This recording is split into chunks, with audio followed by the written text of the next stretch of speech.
সাক্ষীরা।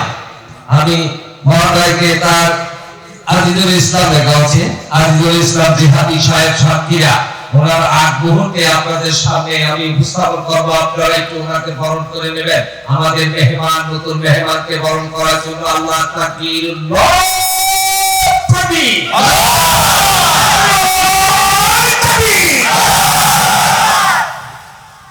ধন্যবাদ। আমি মহোদয়কে তার মূল্যবান ওয়াজ করার জন্য আসসালামু আলাইকুম ওয়া রাহমাতুল্লাহ। মহিলার পক্ষ থেকে আছে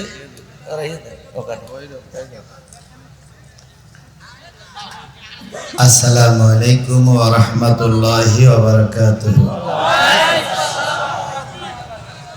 প্রাণপ্রিয় উল্লাপাড়া ও শাহজাদপুরের মুসলমানেরা, ভালো আছেন তো আপনারা? আলহামদুলিল্লাহ সুম্মা আলহামদুলিল্লাহ। نحمده ونستعينه ونستغفره ونعوذ بالله من شرور أنفسنا ومن سيئات أعمالنا. من يهده الله فلا مضل له ومن يضلله فلا هادي له. ونشهد أن لا إله إلا الله وحده لا شريك له الذي أرسله بالحق بشيرا ونذيرا وداعيا إلى الله بإذنه وسراجا منيرا. فقد قال الله تعالى في كلامه المجيد وفرقانه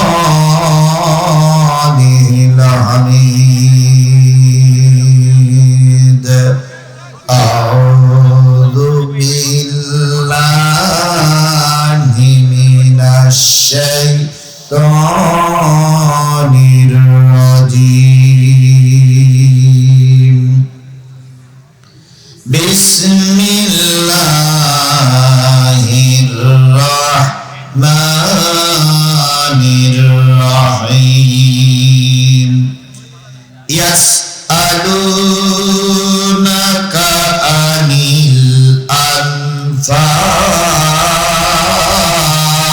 الأنفال قل الأنفال لله والرسول فاتقوا الله وأصلحوا ذات بينكم وأطيعوا الله ورسوله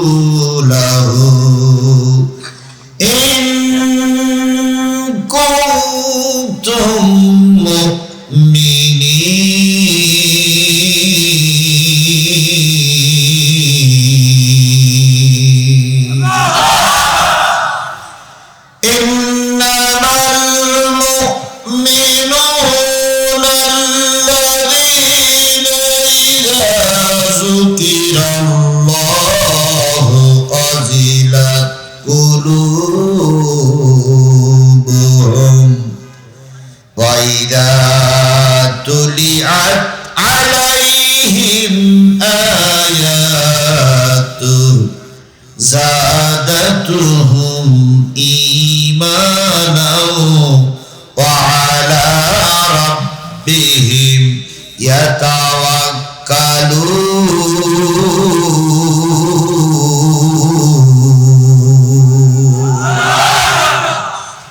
صدق الله المولانا العظيم. قال النبي صلى الله عليه وسلم كن عالما أو متعلما أو مستمعا أو محبة أو على خمسة فتهلك أو كما قال رسول الله সাল্লাল্লাহু আলাইহি ওয়াসাল্লাম। ইন্নাল্লাহা ওয়া মালাইকাতাহু ইউসাল্লুনা আলান নবী ইয়া আইয়ুহাল্লাযীনা আমানু সাল্লু আলাইহি ওয়া সাল্লিমু তাসলিমা। اللهم صل على محمد وعلى آل محمد كما صليت على إبراهيم وعلى آل إبراهيم إنك حميد مجيد. اللهم بارك على محمد وعلى آل محمد كما باركت على إبراهيم وعلى آل إبراهيم إنك حميد مجيد. لا إله জোরে জোরে লা ইলাহা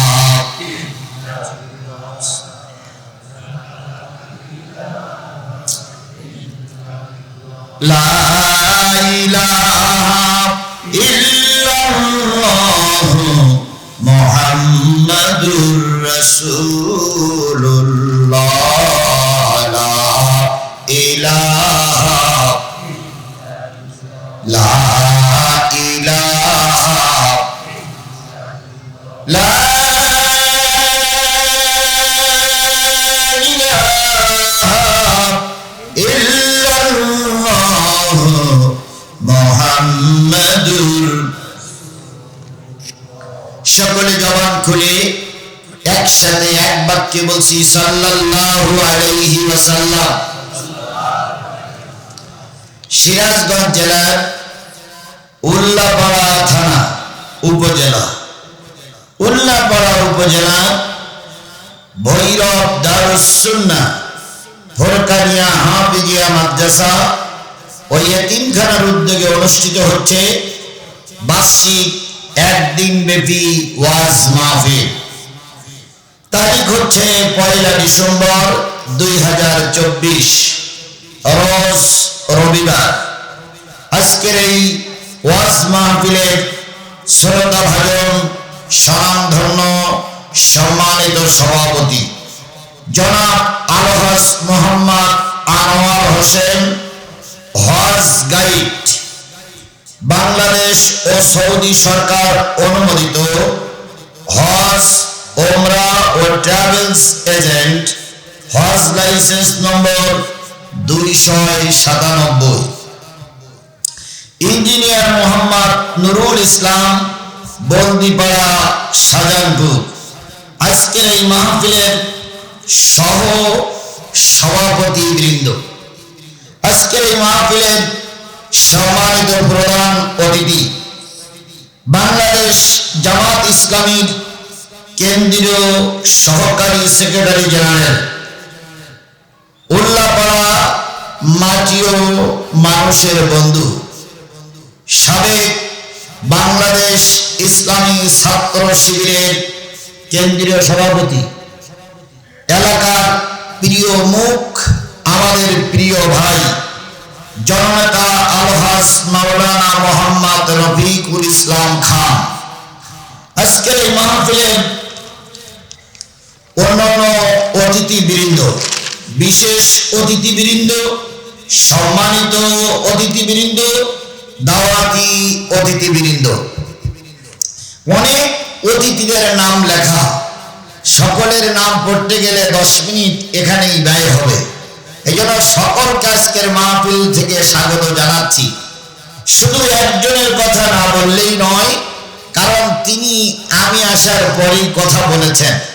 আমাদের প্রিয় ভাই আর আপনাদের প্রিয় মুখ জনাব হযরত মাওলানা শাহজাহান আলী, আমিরে জামাত, বাংলাদেশ জামাত ইসলামী আমির, আমির বাংলাদেশ জামাত ইসলামী উল্লাপাড়া উপজেলা সহ আজকের এই মাহফিলের দাওয়াতি অতিথিবৃন্দ, সম্মানিত ভাই পরিচালক, উপস্থিত দিনদার পরেশগার মুত্তাকি মুসলমান ভাই ও বন্ধুগণ, মঞ্চ ভূমিষ্ঠ বাংলাদেশ জাতীয়তাবাদী দল বিএনপির সকল শীর্ষস্থানীয় নেতৃবৃন্দ, থানা নেতৃবৃন্দ, বাংলাদেশ জামাত ইসলামী থানা নেতৃবৃন্দ এবং ইউনিয়ন নেতৃবৃন্দ, সম্মানিত মা ও বোনেরা, সকলকে নিয়ে আমি আবার সালাম বিনিময় করছি।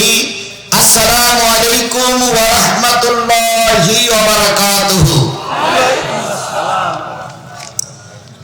আল্লাহ পাকের দরবারে লক্ষ কোটি শুকরিয়া, যিনি আমাদেরকে আজকের এই কোরআনের মাহফিল পর্যন্ত আসার তৌফিক দান করেছেন। কোরআনের মাহফিল আল্লাহ আপনাকে কবুল করেছেন, এজন্য খুশি না বেজা? সবাই মিলে বলুন তো, খুশি না বেজা? বলুন তো, কোরআনের চাইতে শ্রেষ্ঠ জিনিস আর পৃথিবীতে কিছু আছে? জোরে বলেন, আছে? সুতরাং আল্লাহ হলো সবার রব, মুহাম্মদ সাল্লাল্লাহু আলাইহি সাল্লাম হলো মানব জগতের সর্বশ্রেষ্ঠ মানুষ। কথা বলেন ঠিক না ঠিক? আর কিতাব জগতে আসমানি কিতাব যতই আসুক, সর্বশ্রেষ্ঠ কিতাব হলো কোরআনুল কারীম, আল্লাহর কোরআন। এই শ্রেষ্ঠ কোরআনের আলোচনা শুনতে তারাই আসে যারা আল্লাহর কাছে শ্রেষ্ঠ। তাহলে আমরা শ্রেষ্ঠ কিতাবের আলোচনা শুনতে এসেছি, আল্লাহর কাছে আমরা কি? যে মানুষগুলো আশেপাশে ঘুরতেছে এরা মানুষ, কিন্তু শ্রেষ্ঠ মানুষ নয়। তাহলে আল্লাহ আপনাকে আমাকে শ্রেষ্ঠ মানুষ বানিয়েছেন, এজন্য আল্লাহ শুকরিয়া আদায় করার দরকার আছে না নাই? বন্ধুগণ, দেখেন অনেক লোক শুনতে এসেছে, এখানে বসিনি। কেউ যাত্রা গানে যেয়ে নিজেকে ধন্য মনে করে, কেউ সিনেমা হলে যেয়ে নিজেকে ধন্য মনে করে, কেউ পুতুল নাচ দেখে নিজেকে ধন্য মনে করে, আর কেউ আল্লাহর কোরআনের মাহফিলে এসে নিজেকে ধন্য গৌরবান্বিত মনে করে। কথা বলেন ঠিক না বেঠিক? এখানে কোনো দলের পরিচয় নয়, এখানে একটাই পরিচয়, আমি মুসলিম। একটাই পরিচয়, কি? আর একটা পরিচয়, আমি কোরআনের পক্ষের লোক। এই দুইটা পরিচয় ছাড়া আমার এখানে আর কোনো পরিচয় নাই। কে কোন দল করে, কে কোন মত এবং পথের লোক, ওটা আমার জানার বিষয় নয়। জানার বিষয় আমি কোরআনের পক্ষের লোক, আমি মুসলমান। তাহলে মুসলমান হিসেবে আল্লাহ আপনাকে কবুল করেছেন, আজকের এই মাহফিলেও কবুল করেছেন যে মালিক, সেই মালিকের শুকরিয়া আদায় করছি, আলহামদুলিল্লাহ। আরেকটু জোরে বলুন তো, আলহামদুলিল্লাহ। সর্বকালের সর্বশ্রেষ্ঠ মহামানব, যার আদর্শে আদর্শিত হয়ে আমি নিজেকে উম্মত বলে দাবি করেছি, তার সুন্নত আমার শরীরে পড়ে সুন্নতের পাবন্দি করে আজকে উম্মত বলে দাবি করে আজকের এই মাহফিল পর্যন্ত এসেছি। এই জন্য রাসূলের নামে দুরূদ আর সালাম কারো জবান বন্ধ থাকবে না। সকলে মিলে বলছি সাল্লাল্লাহু আলাইহি ওয়াসাল্লাম। বন্ধুগণ, কষ্ট করে এসেছেন, বসে আছেন, সবাই মিলে বলুন তো, কি শোনার জন্য বসে আছেন? মনের ভিতরে যদি কোনো দ্বিধা সংকোচ থাকে, মুছে ফেলুন। কোনো দ্বিধা রেখে কোরআনের মাহফিলে বসা যাবে না। সকল দ্বিধা ভুলে যান। এখন মনে করুন আপনাকে আমাকে কি শুনতে হবে? জোরে বলেন, কি শুনতে হবে? আরেকটু জোরে বলেন, কি শুনতে হবে? আচ্ছা, আপনারা হুজুর দেখার জন্য আসছেন না কোরআন শোনার জন্য আসছেন? হুজুর দেখার জন্য আসছেন না কোরআন শোনার জন্য আসছেন? যারা হুজুর দেখতে আসছেন তাদের হুজুর দেখা হয়েই গেছে, তাই তো তারা চলেই যাবে। কিন্তু যারা কোরআন শুনতে এসেছেন বাড়ির থেকে বিদায় নিয়ে, তারা বাজার ঘাটে রাস্তায় দোকানে না বসে কোরআনের মাহফিলে এসে বসুন। বলুন তো, কোরআন শুনতে আসলে পরে হুজুর দেখা হবে না হবে না? হবে। কোরআন শুনতে আসলে হুজুর দেখাও হবে, কোরআন শোনাও হবে, তাহলে দুইটা নেকি হবে। আর শুধু যদি হুজুর দেখার নিয়ত করে এসে থাকেন, তাহলে একটা নেকি হবে, দেখে চলে যাবে। তাহলে আমরা এখন নিয়ত করি, আমরা সবাই কি শোনার জন্য এসেছি? কোরআন শোনার জন্য এসেছি।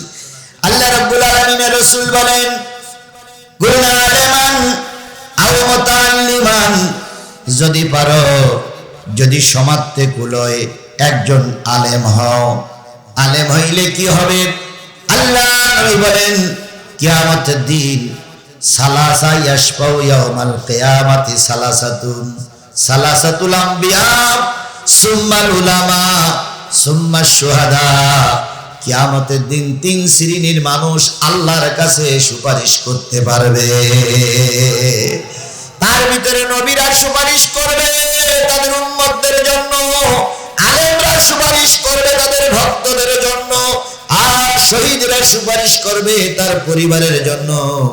এই 3 শ্রেণীর মানুষকে কিয়ামতের দিন আল্লাহ সুপারিশ করার অনুমতি দিয়ে দেবে। এই জন্য নবী বলেন, আলেম হও।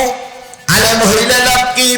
কিয়ামতের দিন একজন আলেমের যখন বিচার হয়ে যাবে, আল্লাহ বলবে, আমিন তুমি জান্নাতে যাও। আলেম ব্যক্তি বলবে, আল্লাহ আমি একা একা জান্নাতে যাব না, আমার কথাগুলো শুনে যারা কোরআনের পক্ষে ছিল, আমাকে যারা সাপোর্ট করেছে, কোরআনের পক্ষে যারা কাজ করেছে, এদের সবাইকে আমার সঙ্গেই দেওয়া লাগবে। এই জন্য নবী বলেছেন, আলেম হও। বলুন তো এই গ্রামে কি সবাই আলেম? আরো জোরে বলেন, সবাই আলেম? এই মঞ্চে কি সবাই আলেম? নবী বললেন, সবাই আলেম হতে যদি না পারো, আও মুতাআল্লিমান, তাহলে ছাত্র হও। 2টা ছেলের মাথায় আমরা কি পড়েছি? কিসের পাগড়ি? কোরআনের পাগড়ি। আচ্ছা বলুন তো, যদি এই ভৈরবে একটা মেডিকেল কলেজ হাসপাতাল তৈরি হয়, প্রতি বছর সেই মেডিকেল কলেজ থেকে কি বাহির হবে? ডাক্তার। যদি একটা ইঞ্জিনিয়ারিং কলেজ তৈরি হয়, তাহলে প্রতি বছর ওই কলেজ থেকে কি বাহির হবে? ইঞ্জিনিয়ার বাহির হবে। যদি একটা কৃষি বিশ্ববিদ্যালয় তৈরি হয়, তাহলে প্রতি বছর একজন কৃষি অফিসার বাহির হবে। কথা বলেন ঠিক না ঠিক? একটা কোরআনের মাদ্রাসা তৈরি করেছেন, এই মাদ্রাসাতে প্রতি বছর জান্নাতি মানুষ বাহির হচ্ছে। এর চাইতে বড় সৌভাগ্যবান ব্যক্তি আর এই সমাজে কেউ হতে পারে?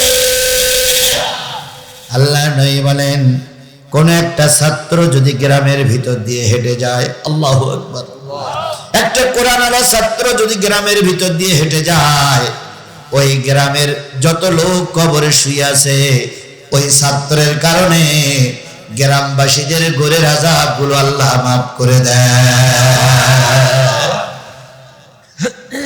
আল্লাহ কবুল করুন। মাদ্রাসার জন্য কিছু হাদিয়া দেন। ও যা দেন আছে, আচ্ছা যা দেন, আলহামদুলিল্লাহ। আচ্ছা দেখতেছি। বন্ধুগণ, এই কোরআন কিসে লেখা? কাগজে। এই কোরআন কিসে লেখা? দেখেন না সাদা কাগজ। কোরআন কিসে লেখা? এই কোরআনে যদি আমরা এখন সবাই মিলে আগুন জ্বালাইয়ে দেই, কোরআন পড়বে না? পড়বে না? পড়বে। ইচ্ছা করে কোরআন পড়াই দিলে পুড়ে যায়, অনিচ্ছা করে আগুন লাগলে কোরআনের সব বাকি পৃষ্ঠাগুলো পড়ে, অক্ষরগুলো পড়ে না। তাহলে ইচ্ছা করলে কোরআন আগুন লাগালে কোরআন পড়বে কি পড়বে না? এখন বর্তমানে আমেরিকার প্রেসিডেন্ট ভারত সব ষড়যন্ত্র করে যদি সব কোরআনের কপিগুলো যদি পড়াইয়ে দেয়, আমরা নতুন কোরআন আবার তৈরি করতে পারবো কি পারবো না? কিভাবে পারবো? গোটা পৃথিবীতে 1 কোটি কোরআনের হাফেজ আছে। নবী বলেন, এরা কাগজে লেখা কোরআন, আর হাফেজগুলো হলো জীবন্ত কোরআন।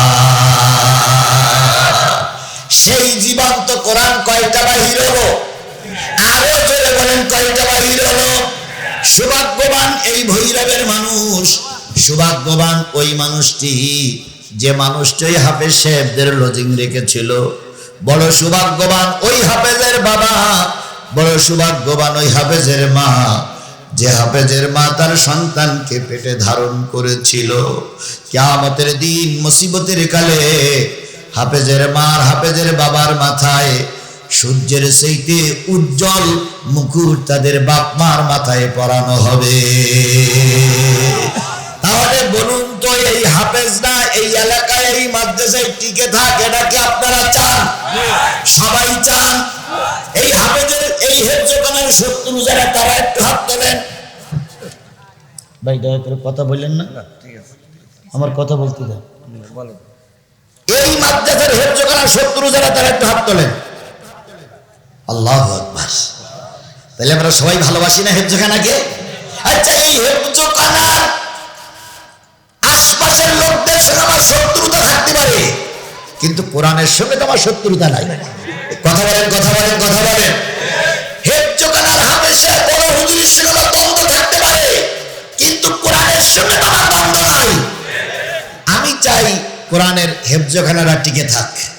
তাই আল্লাহ রসুল বলেছেন, যদি বড় আলেম হও, না হলে কি হও? ছাত্র হও। এবার সবাইকে ছাত্র হতে পারবে?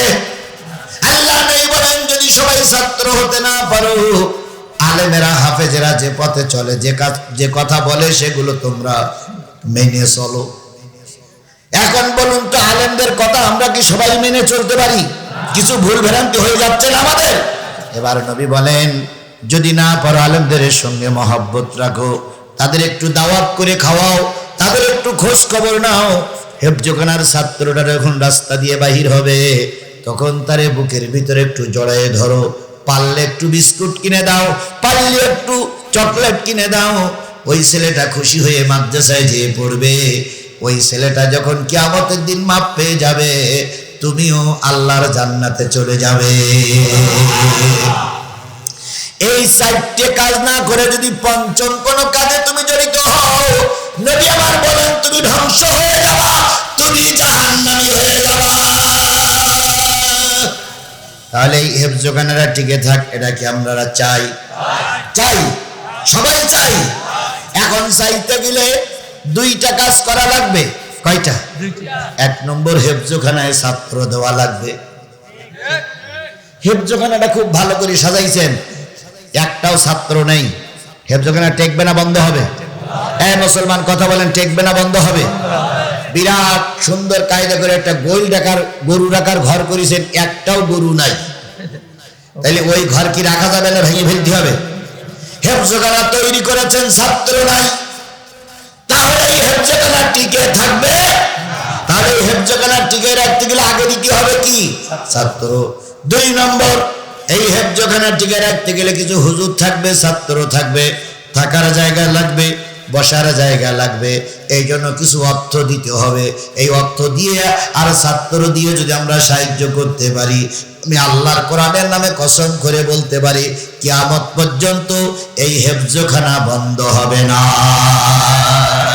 এখন আমাদের দেশের লোক, কিছু লোক আছে বিরাট দরদি, একটা টাকাও দেবে না, কিন্তু কাঁদতে কাঁদতে এক বোতল পানি বের করতে পারে। আজকে মাহফিল শেষ করে যাই বলবে, আল্লাহ এবছর 2টি হাফেজ সাহেব বাহির হলো, আগামী বছর 4টি হাফেজ সাহেব যেন বাহির হয়, হেফজখানা যেন কিয়ামত পর্যন্ত টিকে থাকে। কাঁদতে কাঁদতে এক বোতল পানি হয়ে গেছে। আজকে পকেটে টাকা আছে, একটা টাকাও হেফজখানায় দিল না। ও কি হেফজখানার পক্ষে না বিপক্ষে? এই হেফজখানার পক্ষে না বিপক্ষে? আমার একটা লোক মোটেও কান্নাকাটি করি নাই, কিন্তু সে নিয়ত করেছে একটা ছেলের জায়গা রাখবে, আর নিয়ত করে যে কয়টা টাকা ছিল তার কিছু টাকা মাদ্রাসায় দিয়ে গেছে।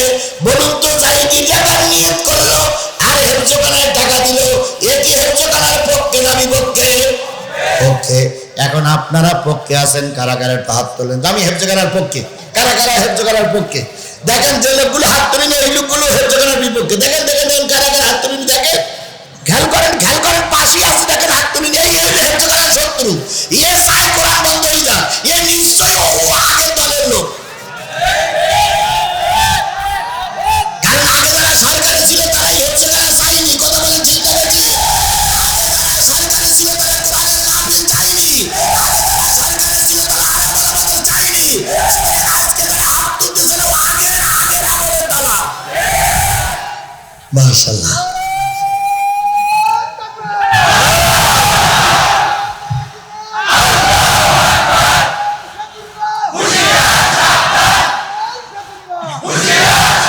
আল্লাহু আকবার। তাহলে আমরা সবাই হাত উঁচু করলাম, হেফজখানারা টিকে থাক, তাই না ভাই? আচ্ছা, যে লোকগুলো হাত উঁচু করেছেন হেফজখানা টিকে থাক, এই লোকগুলো আরেকটা বার হাত তুলবেন যে, হুজুর আপনি তো বলতেছেন টাকা দিয়ে টিকাই রাখবে হেফজখানা, কিন্তু আমার পকেটে একটাও টাকা নেই।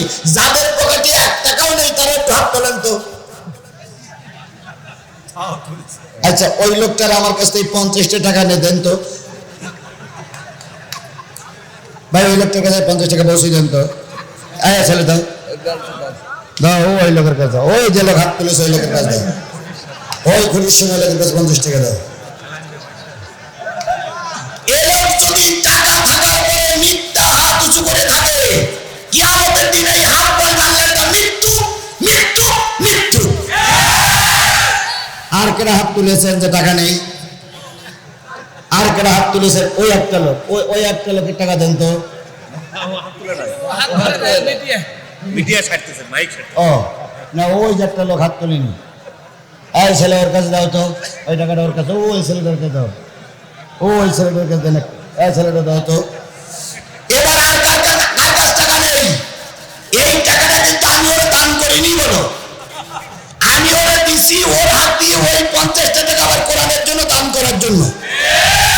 আমি কিন্তু ওই বাড়ি নিয়ে যাওয়া জানি টাকা দেয়নি বলো। যেহেতু সবাই দান করবে, ও দান করতে পারতেছে না, ওর কাছে টাকা নেই, তাই আমি ওর সহযোগিতা করলাম। ও হয় আমার দেবে না না দেবে, তবুও যেন কোরআনের মাহফিল থেকে বঞ্চিত না হয়। এই জন্য আমি একটু সহযোগিতা করেছি, এই ভাইরা সহযোগিতা করেছি। এইবার আপনার কাছে 2 টাকা থাক, 10 টাকা থাক, 50 টাকা থাক, 100 টাকা থাক, 200 টাকা থাক, আছে না? কার কার কাছে টাকা আছে? হাত তুলুন তো, কার কার কাছে টাকা আছে? মাশাআল্লাহ। এই ভাই, এই ভাই বস, ওখানে বস, ওখানে বস, ওখানে বস। সবার কাছে টাকা আছে না? এইবার এই টাকাগুলো, এই হাতগুলো সব পকেটে ঢুকান, যার যা দেওয়ার মতো আছে বের করেন। আমি কিন্তু ওই 2 ভাইকে দিচ্ছি শুধু ওরা দান করার জন্য। এবার বের করেন, সবাই বের করেন, আমি বের করেছি, বের করেন, বের করেন, সবাই বের করেন, সবাই বের করেন। ওই এখন ব্যাগ, এখন ব্যাগ যাবেন, এখন ব্যাগ যাবেন, এখন হেফজ করার জন্য। এই ব্যাগ এখন রাখো, ব্যাগ এখন রাখো। এই ছেলে এখন রাখো, বসো, আমাকে কাজ করতে দাও। এই হেফজখানার জন্য 20 টাকা, 50 টাকা, 100 টাকা, 200 টাকা, 500 টাকা, আমি ওই 2টা লোককে 50, 50, 100 টাকা দান করেছি। মানে হলো আপনাদের কাছে দাবি কত? সবার কাছে দাবি কত? এখন 50 টাকা যদি না থাকে, 20 টাকা আছে, সেই 20টা টাকা কারা কারা বের করেছে? 10 টাকা কারা বের করেছেন? 50 টাকা কারা বের করে? তারা একটু হাত তোলেন। এবার 2 টাকা থাকলে হাত তোলেন, 2 টাকা থাকলে হাত তোলেন, কারণ আপনি তো হাত তুলেছিলেন, আপনার কাছে টাকা আছে। এই টাকাগুলো সব হাতে করে রাখেন, সব হাতে করে রাখেন, সব হাতে করে রাখেন। বাস, এবার এবার ছেলেরা, জি জি জি, এবার ছেলেরা, ছেলেরা দেন, আপনাদের যারা স্টুডেন্ট আছে দেন, জি মাশাআল্লাহ দেন। 1000, 500, 10, এই দেন ভাই, আপনি টাকা দেন, দেন টাকা দেন। জি ভাই 100, জি দেন দেন। এদিক এদিক এদিক এদিক, আগে দেশেন দেশেন, আলহামদুলিল্লাহ, যাই তাই দেন। আমি তো আপনাকে 10,000 চাইনি, আমি তো আপনাকে 50,000 চাইনি। জি জি স্যার, জি জি জি জি। এবারে আপনারা দেশেন, সবাই দেশেন, মাশাআল্লাহ। সবার টাকা এখানে কবুল হবে না। যাদের পকেটে টাকা আছে, দেখলাই কিয়ামতের দিন আল্লাহর কাছে কৈফিয়ত দেবেন। ভাই, আমি আপনার কবরে যাব না, আপনি আমার কবরে যাবেন না। আজকে কোরআনের জন্য আপনি দান দিলেন না, এই টাকা কিয়ামতের দিন আপনার বিরুদ্ধে আল্লাহর কাছে নালিশ করবে আল্লাহ। এ হলো ইবলিসের সামচা, পকেটে টাকা ছিল, একটা টাকাও দেয়নি। দয়া করে সবাই দেন, সবাই দেন। মা বোনদের কাছে নিশ্চয়ই, মা বোনদের কাছে নিশ্চয়ই প্যাকেট চলে গেছে, মা বোনেরাও দিবেন। ভাই, প্রতিষ্ঠানের জন্য কাজ করতেই হয়, এখানে কাজ করেই রাখবে প্রতিষ্ঠান। এই প্রতিষ্ঠান যদি টিকে না থাকে, তাহলে হাফেজ তৈরি হবে না। প্রতিষ্ঠান টিকে না থাকলে কোরআন চালু থাকবে না। কথা বলেন ঠিক না ঠিক? এই জন্য প্রতিষ্ঠান টিকাই রাখার জন্য আমাকে না না, ও যারা চলে যাবে, ওরা বললেও যাবে, না বললেও যাবে, তবে কোরআনের কোন বন্ধু চলে যাবে না। আল্লাহ আমাদের কবুল করুক। যারা অন্তত আমার ওয়াজ শুনেছে, তারা মনে করবে না যে চলে যাইতে হবে, তারা থাকবে। আল্লাহ সবাইকে কবুল করুক, আল্লাহ সবাইকে কবুল করুক, আল্লাহ সবাই দেবার তৌফিক দান করুক। মাশাআল্লাহ, আলহামদুলিল্লাহ। এবার একটা জোরে তাকবীর দিয়ে আমরা কোরআনের আলোচনা শুরু করি। ভাই, আমি কালেকশনটা করে কমিটির কাছে দিলাম, কমিটি খুশি হলো। এবার আমরা নির্দ্বিধায়, সন্তুষ্ট চিত্তে, নির্ভয়ে আল্লাহর কোরআনের আলোচনা করতে পারবো। ইনশাআল্লাহ বলেন। আমি তো টেলিফোন করছিলাম, আমি কয়রাত থেকে উল্লাপাড়া। কয়রা উল্লাপাড়া জি। আমি টেলিফোন করছি। আচ্ছা আচ্ছা, মাশাআল্লাহ, মা 500 টাকা দান করেছেন। আমার ভাইরা যে একটা তাকবীর দেন না,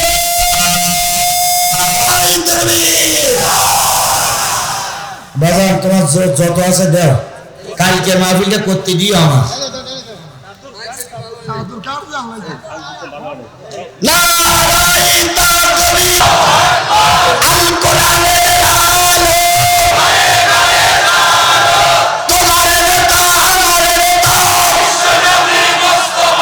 দুনিয়ার মুসলিম, লিল্লাহে তাকবীর। বন্ধুগণ, যা দিলেন কাকে দিলেন? কোরআনকে দিছেন। কাকে দিছেন? কিয়ামতের দিন এই কোরআন কারোর পক্ষে কথা বলবে, এই কোরআন কারোর বিপক্ষে কথা বলবে। কথা বলেন ঠিক না ঠিক? আচ্ছা নাজমুল 500 টাকা, আচ্ছা ঠিক আছে। পানি আর চা দেন। একটা পানি নিয়ে এসে বন্ধুগণ, এই কোরআন এমন একটা কিতাব, যে কিতাব কারোর পক্ষে সুপারিশ করবে, কারোর পক্ষে বিপক্ষে আল্লাহর কাছে নালিশ করবে। এমনটি যেন না হয় কোরআন আমার বিপক্ষে সুপারিশ করেছে, আমি জাহান্নামে গেছি। আল্লাহ পাক সকলকে কোরআনের পক্ষেই কবুল করুন। আমি আপনাদের খেদমতে আজকে সূরা আনফাল, কোন সূরা? এই মুসলমান কথা বলবেন বাঘের বাচ্চার মতো, কোন সূরা? সূরা আনফাল 9 নম্বর পারের 8 নম্বর সূরা, সূরাতুল আনফালের প্রাথমিক অবস্থার 2-3টা আয়াত তেলাওয়াত করেছি। তেলাওয়াতকৃত আয়াতগুলোর উপরে কথা বলবো। আনফাল শব্দের অর্থ হচ্ছে অতিরিক্ত। আনফাল শব্দের অর্থ কি? এই কথা বলেন, আনফাল শব্দের অর্থ কি? নফল শব্দের অর্থ কি? অতিরিক্ত। নফলের বহু বচন অধিক, অতিরিক্ত। কেন আনফাল নাম করা হলো? বদরের যুদ্ধে আল্লাহর রাসূল কয় শত লোক নিয়ে বদরের যুদ্ধে গিয়েছিলেন? কথা কম, কথা কম। ভাই ভাই, এগুলো রেখে দেন, আমার এখানে ডিস্টার্ব করেন। আপনার পরে গোনাগনি করবেন, বেঁধে রেখে দেন, পরে নেবেন। জি জি, রেখে দেন, এক জায়গায় রেখে দেন। আমি চলে যাওয়ার পরে এখানে বসে করবেন। বদরের যুদ্ধে মুসলমানদের সংখ্যা কত? হ্যাঁ মুসলমান কত বলেন? 313 জন লোক নিয়ে আল্লাহ রাসূল বদরের যুদ্ধে গেলেন। কাফেরদের সংখ্যা কত? আরো জোরে বলেন। 1000 কাফেরের মোকাবেলা করে আল্লাহর নবী 313 জন লোক নিয়ে বিজয় অর্জন করেছে। তাহলে 1000 লোকের মোকাবেলায় যদি 313 জন লোক ময়দানে দাঁড়িয়ে মোকাবেলা করতে পারে, ভারত আমাদের ভয় দেখায় না। তোমার অনেক লোক থাকতে পারে, কিন্তু তুমি জাতিতে নামে।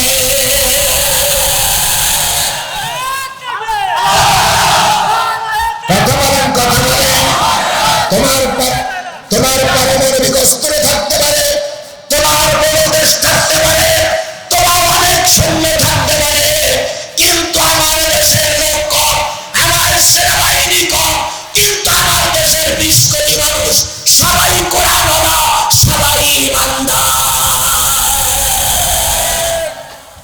ইমানদারের কাছে বেঈমানেরা কখনো টিকতে পারেনি, আজও পারবে না।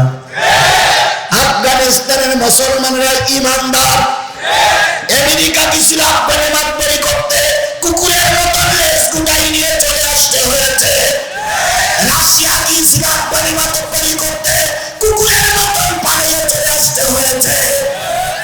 ব্রিটেন লন্ডন গিয়েছিল আফগানিস্তানে মাতব্বরি করতে, শেষ পর্যন্ত শিয়ালের মতন পালাই আসতে হয়েছে। ভারত, তুমি শিক্ষা না দেখো, আমাদের ভয় দেখাও। কিসের ভয় দেখাও? তোমরা আমাদের কাছে অনেক বড় দেশ হতে পারো, কিন্তু আমার ইমানদারের কাছে তোমরা কিচ্ছু না। তার অতীতের ইতিহাস আমাদের আছে না নাই?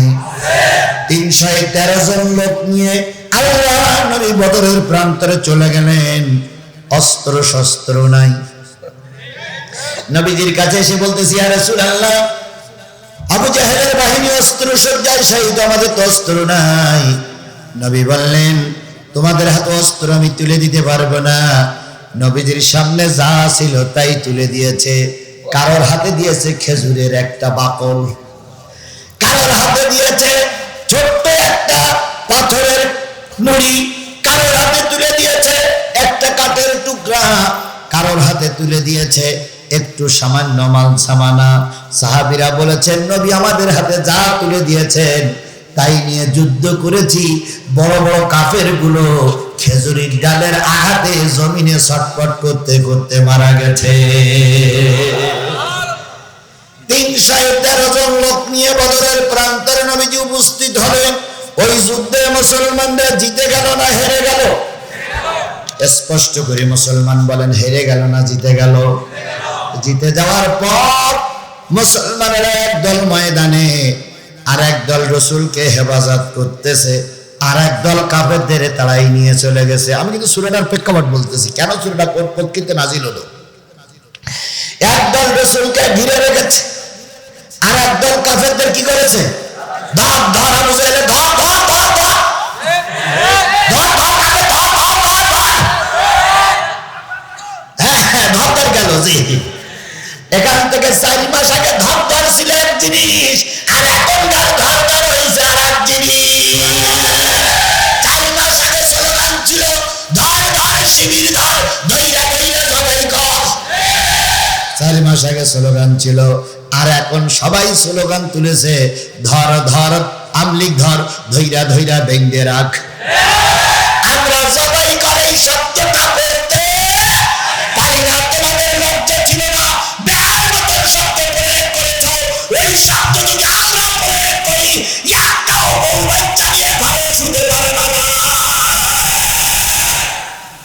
ওই শব্দটা যদি আমরা ব্যবহার করি, একটাও চাকরি করতে পারবে না। ওই শব্দটা যদি আমরা ব্যবহার করি, একটাও বাজার করতে যেতে পারবে না। কিন্তু তোমরা ছিলে জানোয়ার, আমরা তো অত বড় জানোয়ার নই। তোমাদের মুখ সত্যের কোন আলামত তোমাদের ভিতরে ছিল না, আমরা তো মানুষ। এই জন্য তোমাদের ক্ষমা করে দিয়েছি। এখন সেই সুযোগে কিছু কিছু লোক বাকবাকুম বাকবাকুম বাকবাকুম করতেছে, আর বলতেছে আমাদের নেত্রী আবার আসবে। তাই বলতেছে যে আমাদের নেত্রী, আচ্ছা কোনদিন আসছি? তোমাদের হুকুম দেওয়া হলো ভালো, তোমাদের শেখ হাসিনার কিরকম পাওয়ার আছে আসুক। আমরা 18 কোটি মানুষ লাঠিতে তেল ঢালায় অপেক্ষা করতেছি, আর ওর পিছনে যেটা বাকবাকুম করবে সেটারও কান লাগানো হয়ে যাবে। একবার ক্ষমা করে দিয়েছি, দ্বিতীয়বার আর ক্ষমা করা হবে না।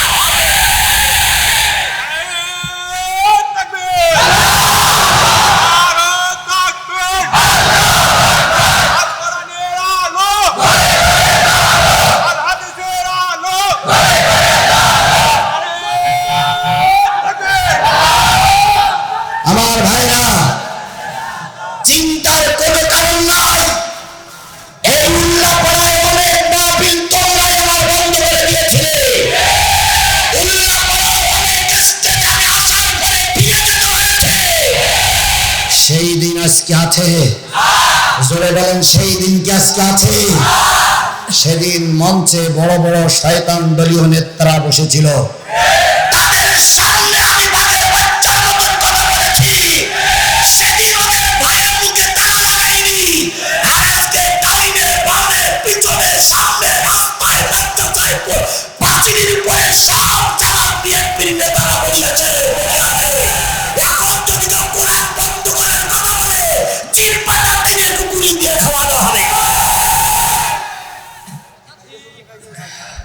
ফাজলামি যা করেছ আর ফাজলামি করার চেষ্টা করবে না।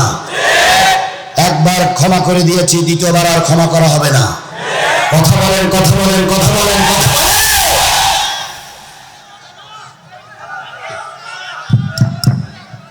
কি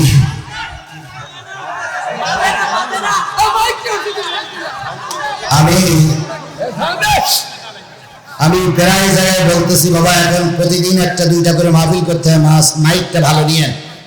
আমার খাওয়া ভালো দরকার নেই, আমার না খাতে দিলেও দুঃখ নেই, কিন্তু মাইকটা তো ভালো দরকার। কারণ এবছর যা মাহফিলের চাপ, অতিরিক্ত চাপ। যদি গলা বসে যায় তাহলে আগামীকালকের যাদের খেদমত আছে তারা কষ্ট পাবে না ভাই। এই জন্য এখানে মাহফিলের অনেকে দায়িত্বশীলরা বসে আছেন। আমি আবারও বলছি, মাহফিল যারা নিয়েছেন তাদের সবচাইতে ভালো মাইক সেটটাই নেবেন। আপনারা মাইক সেট বায়না করেছেন আইসক্রিম বিক্রি করা মাইক, তো ভালো কি হবে? যতদূর আছে ততদূর করতেছে। মাইকটা নেবেন ভালো। আল্লাহ আমাদের কবুল করুক। ভাই যতই চেষ্টা করি এসছি আর ভালো হবে না। এখন ওরাও কি কম চেষ্টা করতেছে? ওরা কি চাই যে খারাপ হোক? কিন্তু ওদের চেষ্টাই পর্যন্তই। এখন এই জন্য সবাইকে মেনে নিতে হবে। আজকে হয়তো কিছু কথা একটু শুনতে কষ্ট হচ্ছে, ওদেরও কাজ করতে দেন। আল্লাহ আমাদের পর রহমত করুক। আর আগামীতে যারা মাহফিলে দাওয়াত নিয়েছেন কিচ্ছু দরকার নেই, মাইকটা যেন ভালো হয়। আল্লাহ আমাদের কবুল করুক। আমার ভাইরা, তাহলে যে জিনিসটা বোঝাতে চাচ্ছিলাম, বদরের যুদ্ধে মুসলমানদের সংখ্যা কত? আর একটু জোরে বলেন, মুসলমানদের সংখ্যা কত? ভারত এখন আমাদের জুজুর ভয় দেখায়, সীমানা বন্ধ করে দেব, ঝাল পেজ আসতে দেব না। ওদের এখন থরহরি কম্প লেগে গেছে। পাকিস্তানের কেবল 2টো জাহাজ বাংলাদেশে এসেছে, সেই ভয়ে ভারত এখন চিন্তা করতেছে মাল বিক্রি করার আর কোনো জায়গা নাই। আবার আজকে কি শুনলেন? সকল ইসলামী দলের নেতৃবৃন্দ কোথায় সফর করেছে? ভারত চিন্তা করতেছে চীনের সঙ্গে যদি যোগাযোগ হয়েই যায় আমার অবস্থা কেরাসিন। আর ভারত, তুই ভালো করে শুনে রেখে দাও, আমরা একা নই। তোমার এক পাশে আছে পাকিস্তান, তোমার এক পাশে আছে আফগানিস্তান, তোমার আরেক প্রান্তে আছে জম্মু কাশ্মীর, আজাদ কাশ্মীর, আর এক পাশে আছে বাংলাদেশ। চারিপাশ থেকে যদি নারাই তাকবীর স্লোগান দিয়ে তোমার এলাকায় ঢুকে পড়ি, তোমার বাঁচার মতন কোনো লাইন থাকবে না, কোনো লাইন থাকবে না, কোনো লাইন থাকবে না। বিএনপি ভাইদের জন্য আজকের একটা বিরাট আনন্দের দিন। এখানে যারা বিএনপি করতেছেন আপনার জন্য বিরাট একটা আনন্দের দিন। 21 আগস্টের গ্রেনেড হামলায় আমাদের দেশের সম্পদ তারেক জিয়ার রায় হয়েছিল, সাবেক স্বরাষ্ট্রমন্ত্রীর রায় হয়েছিল। আজকের কোর্টের মাধ্যমে তাদেরকে বেকসুর খালাস দেওয়া হয়েছে। আজকে বিএনপির আনন্দের দিন, তার মানে আমরা ধারণা করছি খুব তাড়াতাড়ি তারেক জিয়া আমার দেশে আসবে। আর তারেক জিয়া দেশে আসা মানেই বিএনপিরা উজ্জীবিত হবে। কথা বলেন ঠিক না বেটি? আর এইটাই হয়েছে ভারতের জন্য গাত্রদাহ। সুতরাং বিএনপি জামাত আমরা ভাই ভাই। এখানে দ্বন্দ্ব করলেই শেখ হাসিনা আবার মাথা উঁচু করে দাঁড়ানোর সুযোগ পাবে। এই জন্য সকলের কাছে আমাদের আহ্বান, কোন রকম দ্বন্দ্ব করা যাবে না, উল্টো বুঝবেন না। আপনি একটা দল করেন ভাই, একটা দল করতেই পারেন গণতান্ত্রিক দেশে। খান সাহেব একটা দল করতে পারে, আপনার একটা দল করতে পারেন, তবে আপনারা জামাত ইসলাম মিলেই তো এই স্বাধীনতা আমরা এনেছি। কথা বলেন ঠিক না বেটি? এখন যদি দল করে পথ দিয়ে ভাগাভাগি করি, মারামারি করি, তাহলে ভারতকে আসার সুযোগ আপনারাই করে দিবেন, আপনারাই করে দিবেন, আপনারাই করে দিবেন। এখানে যারা বিএনপি জামাতের লোক আছেন, শেখ হাসিনা অথবা ভারত আবার আমাদের দেশে এসে মাতবাড়ি করুক, এটাকে আপনারা চান? জোরে বলেন চান? তাহলে ছোট্ট ছোট্ট সমস্যাগুলো নিজেরা সমাধান করে নিতে হবে, মারামারি করা যাবে না। মারামারি করা মানে নিজেদের পায়ে নিজেরা কুরুল মারা। কথা বুঝেছেন? কথা বুঝেছেন? কথা বুঝেছেন? আচ্ছা বলুন তো, এক বাবার 4টে ভাই, ভাই ভাই একটু দ্বন্দ্ব থাকে না? থাকে না? তার মানে কি এই কাজ যে বাপের বাড়িতে বের করে দিতে হবে? তার মানে কি এই যে বড় ভাই যে ঘরে ছিল ওই ঘরেতে কোভাই বের করে দিয়ে এইটা কি কাজ? তাহলে আমরা জামাত বিএনপি এখানে থাকতে গেলে টুকটাক 19-20 হতেই পারে, কিন্তু সেই 19-20কে কেন্দ্র করে কাউকে ছোট করা, কাউকে বড় করা, কাউকে অপমান করার নিয়ত করলে আল্লাহর আদালতে আপনারও কৈফিয়ত দেওয়া লাগবে। যদি বোঝেন তো বুঝলেন, আর না বুঝলেন তো কচু।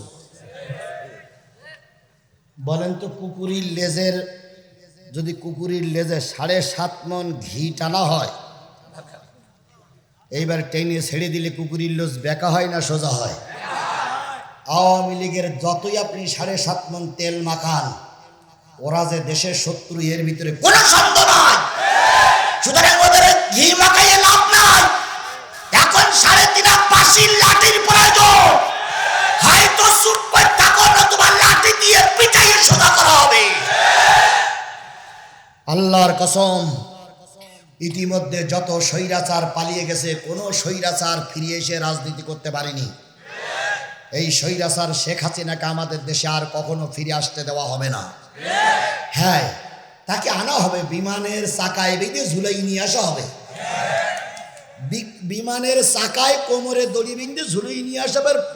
যতগুলো দেশের মধ্যে আসবে সবাই বসবে যে স্বৈরাচারে নিয়ে যাচ্ছে। এই নিয়ে ট্রাইব্যুনালে বিচার করা হবে। আল্লামা নেজামীরে যে কায়দায় ফাঁসিতে ঝুলিয়েছে, আব্দুল কাদের মোল্লারেরা ফাঁসিতে ঝুলিয়েছে, হেফাজতের আলেমদেরকে লাইফ নিভাইয়ে মৃত্যুর কোলে ঠেলে দিয়েছে।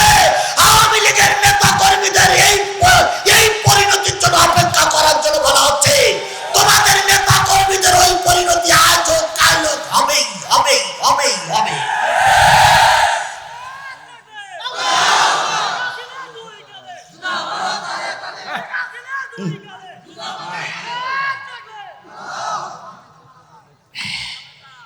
এগুলো আপনাদের মহব্বতের কথা, কিন্তু এসব কথা না বলাই ভালো। আল্লাহ আমাদের সবাইকে ধৈর্যের সঙ্গে কবুল করুক। সকলে মিলে বলুন আমিন। আল্লাহ নবী বদরের যুদ্ধে জিতে গেলেন। সাহাবীরা 4টে ভাগ হয়ে গেল। কয় ভাগ?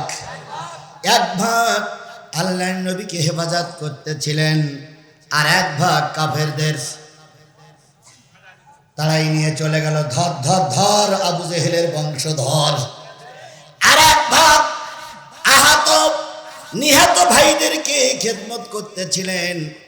আর 1 ভাগ গনিমতের মাল কাফের রাজা ফেলে রেখে গেছে, ওইগুলো কুড়াই এক জায়গায় করতেছিলেন। এবারও যখন বদরের প্রান্তর মুসলমানদের সব এক জায়গায় হয়ে গেল, যারা মাল কুড়ালো তারা বলল এগুলো সব আমার, কারণ আমি অতিরিক্ত মাল কুড়ুই পাইছি রাস্তায়। কাফেরেরা চলে গেছে, আর কি রেখে গেছে? মাল ফেলাই রেখে গেছে, এগুলো আমার। এবার যারা নবীকে হেফাজত করতেছিলেন তারা বললেন, আরে ভাই, নবীর জন্য যুদ্ধ করেছি, নবী যদি না বাঁচে তাহলে তুই মাল নিয়ে করবি কি? সুতরাং তোর এই মালে আমারও অংশ আছে। আর একদল বলতেছিল, আমার আহত ভাই বদরের প্রান্তরে কাঁদতেছে, তার পানি খাওয়াইছি, তার সেবা করেছি, তাকে ধরে নিয়ে ডাক্তার কবিরাজি করেছি, সুতরাং এই মালে আমার ভাগ আছে। আর একদল বলতেছে, আমরা যদি কাফেরদের না তারাই দিলাম তাহলে তোরা মাল পাতিস কই? 4 দল যখন ভাগ হয়ে গেল, নবীর দরবারে 4 দল যে বলতেছি, ইয়া রাসূলুল্লাহ, আমরা কি গনিমতের মালে অংশ পাবো না? আল্লাহ রাব্বুল আলামিন ওদের প্রশ্নের উত্তর দিয়ে বললেন, ইয়াসআলুনাকা আনিল আনফাল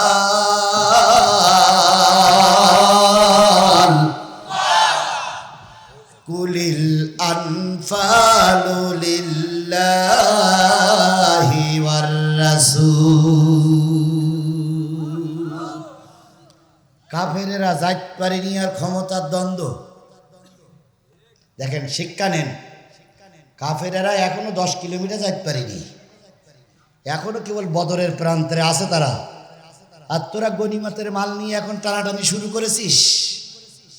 আমরাও খেয়াল করতেছি, আওয়ামী লীগের দেশ থেকে পালিয়ে যাওয়ার আগেই বিএনপি ক্ষমতায় যাবে না জামাত ক্ষমতায় যাবে, তাই নিয়ে টানা পড়েন কিছুটা জায়গায় শুরু হয়েছে। না না না, এ টানা পড়েন করা যাবে না। আল্লাহ বলতেছে, ও নবী, তোমার কাছে প্রশ্ন করতেছি, গনিমতের মাল কারা পাবে? গনিমতের মালে কারা অংশদার? আপনি বলে দিন। ইয়াসআলুনাকা আনিল আনফাল, এই গনিমতের মাল সম্পর্কে আপনার প্রশ্ন করতেছে। আপনি বলে দিন এটা আল্লাহর এবং তার রাসূলের। এই যে গনিমতের মাল এক জায়গায় করেছি, এর সব অংশীদার কার? আচ্ছা, আল্লাহ যদি সাহায্য না করতো তাহলে এই গনিমতের মাল পাওয়া যেত? আর রসুল যদি নেতৃত্ব না দিত তাহলে এই গনিমতের মাল পাওয়া যেত? ভাই, আপনারা জামাত আর আপনারা বিএনপি এখন মনে করতেছেন আমাদের সম্পদ। আল্লাহর কসম, আপনার সম্পদ নয়, সম্পূর্ণটাই আল্লাহর রহমত। বিএনপি জামাত এই 15.5 বছর কি কম চেষ্টা করেছিল? কি সফল আসি নাই? একদল ছাত্ররা ময়দানে নামলো। ছাত্ররা ময়দানে নেমে তারা এই ভোট চোরদেরকে তাড়াইয়ে দিল, এই গণতন্ত্র হত্যাকারীদের তাড়াইয়ে দিল। কথা বলেন ঠিক না বেঠিক? এই নরঘাতককে তাড়াইয়ে দিল। তাড়াই দেওয়ার পরে দেশের সম্পদ এখন তোমারও নয়, বাংলাদেশ জামাত ইসলামের নয়, এই সম্পদ এখন জনগণের।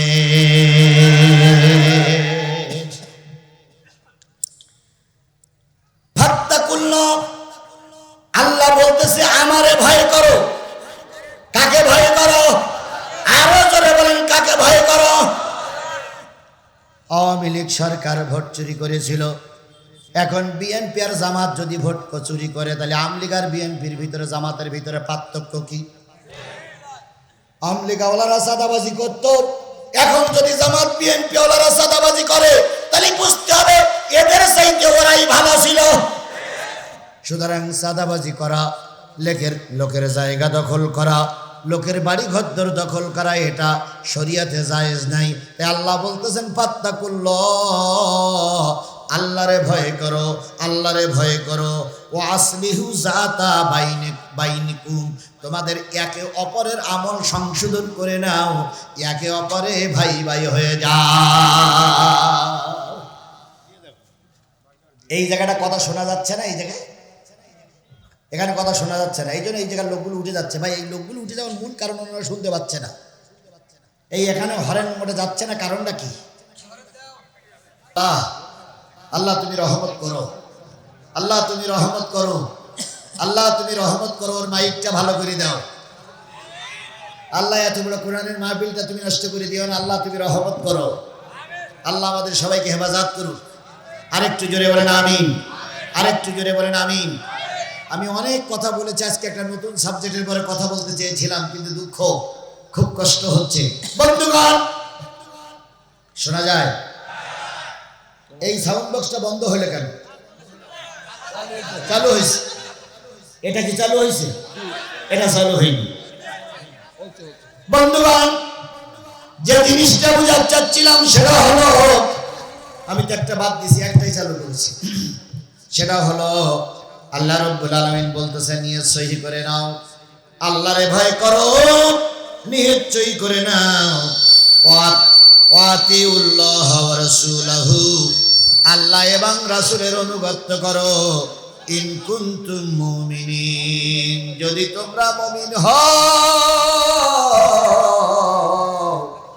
আল্লাহর পরে ঈমান আনো, কারণ আল্লাহর ভয় দিলে না থাকলে মুমিন হওয়া যায় না। যাদের হৃদয় আছে আল্লাহর ভয়, তারা কভু পথ ভুলে যায় না, তারা কভু পথ ভুলে যায় না। আল্লাহর প্রেম ছাড়া এই দুনিয়ায় কারো কাছে কোনো কিছু চায় না। রাতের আধারে যারা সেজদাতে রয়, দু চোখের অশ্রুতে নদী যেন বয়।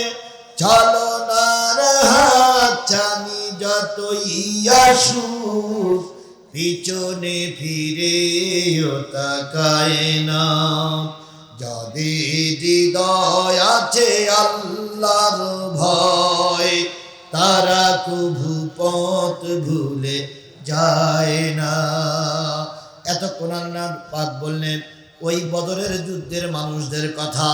এবার আসতেছে আমাদের কথা। আল্লাহ বলতেছেন ইন্নামাল মুমিনুন الذين إذا ذكر الله وجلت قلوبهم وإذا تليت عليهم آياته زادتهم إيمانا وعلى ربهم يتوكلون।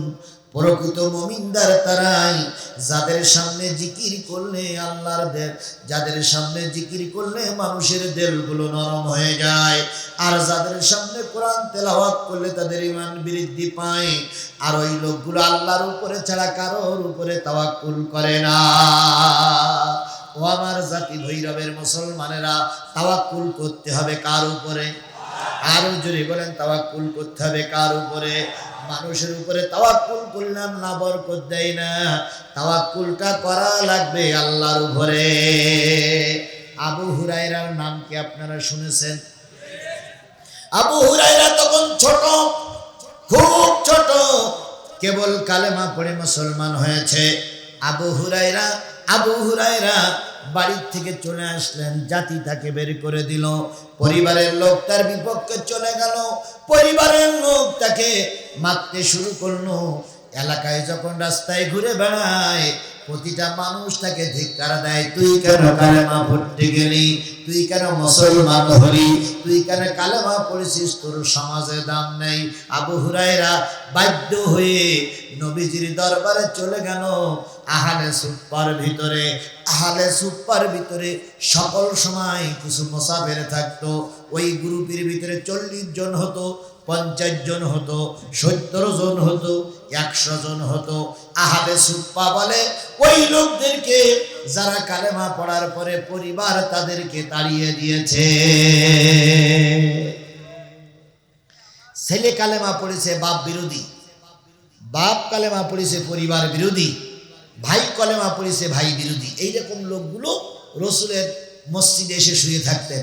মসজিদে শুয়ে থাকার পর সকাল সন্ধ্যা দুপুরে যদি কিছু হাদিয়া আসতো, এই হাদিয়া তারা ভাগ বটারা করে খেয়ে ফেলতো। এক লোকমা এক বাটি দুধ আসলে সবাই ভাগ করে খেয়ে ফেলতো। একটু খেজুর আর একটু পানি আসলে তারা সেগুলো ভাগ করে খেয়ে ফেলতো। এভাবে খাইতো আর সারাদিন মসজিদে নববীতে বসে থাকতো। এমন একটা সময় গেছে, এক কাপড়ে সব কিছু হয়েছে। একটা কাপড় বুকের পরে বেঁধে রাখতো, ওটাই জামা, ওটাই লুঙ্গি, ওটাই পায়জামা। এবার কি শোনা যাচ্ছে? শোনা যাচ্ছে? অসুবিধা হচ্ছে কাদের? এদিকার লোক শুনতে পাচ্ছেন, তবে ভালো বুঝতে পারতেছেন। এইটাই তো এখন কি করা? যতটুকু বুঝতে পারেন এতটুকু একটু ধৈর্য ধরুন। আল্লাহ আপনাকে ধৈর্য দিলে পরকালের মুক্তি দেবে, পরকালের সম্মান বাড়িয়ে দেবে। আমার ভাইরা, এক কাপড়ে নামাজ পড়তেন, এক কাপড়ে ঘুমাতেন, এক কাপড়ে রাত দিন 24 ঘন্টা থাকতেন। যারা আয়না ঘরে গিয়েছিল তাদেরকে বছরের পর বছর একটা কাপড়ে থাকতে হয়েছে। কথা বলেন ঠিক না বেঠিক? আমি তার জ্বলন্ত প্রমাণ। আমাকে 5টা দিন ওরা আয়না ঘরের ভিতরে রেখেছিল। এই 5 দিনের ভিতরে কাপড় পরিবর্তন তো দূরের কথা, ওরা গোসল করতে দিত না। এরপরে যখন বলতাম ভাই একটু পেশাব করব, ওরা বালতি এনে দিত, বালতিতে পেশাব করো। বলতাম একটু টিস্যু দেন, ওনারা বলতেন টিস্যু আপনার জন্য হবে না। যখন বলতাম বাথরুমে যেতে হবে, পায়খানায় যেতে হবে, তখন ওরা পায়খানাটা দেখাই দিতেন। অনেক সময় পায়খানার ঘরের ভিতরে কোনো পানি থাকতো না, কাপড় দিয়ে মুছে আবার ওদের সঙ্গে আসতে হয়েছে। ঠিক এরকম নির্যাতন, এরকম অত্যাচার, এরকম কষ্ট অতীতের লোকদের হয়েছে। ওই আহলে সুফার ভিতরেও ছিল। 3 দিন 4 দিন পর্যন্ত কোনো খাবার তাদের জুটতো না। হঠাৎ করে 4 দিন পর একটা পিয়ালা একটু দুধ এসেছে। আবু হুরায়রা বর্ণনা করেন, ওই দিন আমাদের সংখ্যা ছিল 40-এর উপরে। দুধ এসেছে কতটুকু? 1 পেয়ালা। আবু হুরায়রা ছিলেন ছোট মানুষ। তিনি বলেন, আমি দুধগুলো হাতে নিলাম, হাতে নিয়ে সর্বপ্রথম নবীর দরবারে গেলাম। নবীর দরবারে যেয়ে বলতেছি, ইয়া রাসূলুল্লাহ, 4 দিন পরে 1 পেয়ালা দুধ এসেছে। আমার ধারণা ছিল নবী বলবে দুধগুলো তুমি সব খেয়ে ফেলো, কাউকে দেওয়া লাগবে না। কিন্তু নবী তা বললেন না। নবী বললেন, আবু হুরায়রা, তোমাদের সঙ্গে আহাদে সুপায় কয়জন লোক আছে? আবু হুরায়রা বলেন, ইয়া রাসূলুল্লাহ, সব মিলে 39 আর আপনি মিলে 40। তাহলে 40 জন লোক কয়দিন না খাওয়া? দুধ এসেছে কতটুক? 1 পেয়ালা। নবীজি বললেন, সবাইকে দাওয়াত করো। আবু হুরায়রা বলেন, ইয়া রাসূলুল্লাহ, দুধ কিন্তু 1 পেয়ালা। নবীজি বললেন, ওটাই তো দেখতে পাচ্ছি। আবু হুরায়রা বলেন, ইয়া রাসূলুল্লাহ, যদি অনুমতি দিতেন আপনাকে দিতাম, আর বাকিটুক হয়তো আমি খাইতাম। নবী বললেন, না না আবু হুরায়রা, ওরাও ক্ষুধার্ত, তুমিও ক্ষুধার্ত, আমিও ক্ষুধার্ত। এতটুক যদি অতীতের মানুষরা বুঝতো, আল্লাহর কসম, কারোর নামে 20টা বাংলা, কারোর পরনের কাপড় ছিল না, আর কেউ কোটি টাকার মালিক হতে পারত না।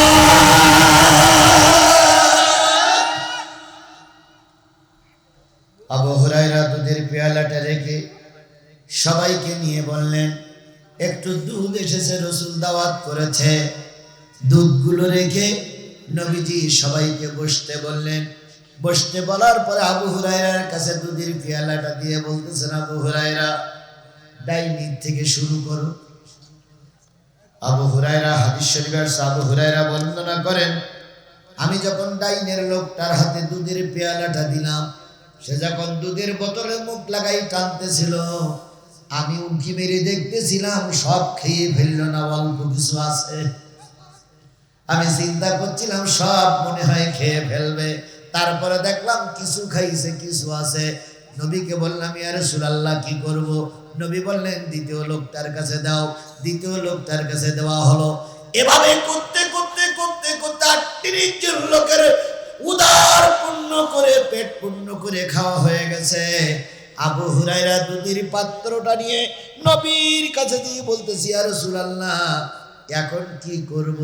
নবী মিসকে হাসি দিয়ে বলেন, আবু হুরায়রা, এবার তুমি পান করো। হযরত আবু হুরায়রা বলেন, আমি চিন্তা করছিলাম সব যদি আমি খেয়ে ফেলি, নবীর ভাগে হয়তো কিছু থাকবে না, তাই কিছুটা খাইলাম, আর কিছুটা নবীর কাছে দিয়ে বললাম, ইয়া রাসূলুল্লাহ, এবার আপনি খান। নবী বলেন, আবু হুরায়রা, তুমি ছোট মানুষ, আবার খাও। আবু হুরায়রা বলেন, আমি আবার পান করলাম। নবীজি বলেন, আবু হুরায়রা, আবার খাও। 3বার পান করার পরে নবী যখন বলেন, আবু হুরায়রা, আবার খাও, আমি আবু হুরায়রা আল্লাহর নামে কসম দিয়ে বললাম, ইয়া রাসূলুল্লাহ, আমার পেটে আর এক টুকটাও জায়গা নাই যেখানে সামান্য পরিমাণ দুধ ঢুকানো যায়। হাদিস শরীফে আছে, বাকি যে দুধ ছিল সেইটুক দুধ আমার নবী পান করলেন। পান করার পরে আল্লাহ নবী বললেন, ওয়া আলা রাব্বিহিম ইয়াতাওয়াক্কালুন।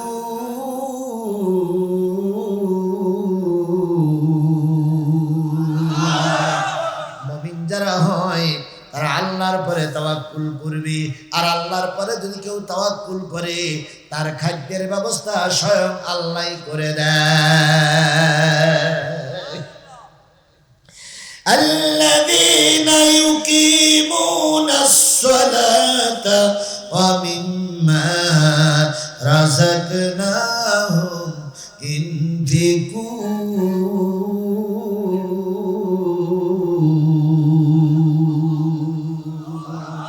বন্ধুগণ, এটা কি মাদ্রাসা?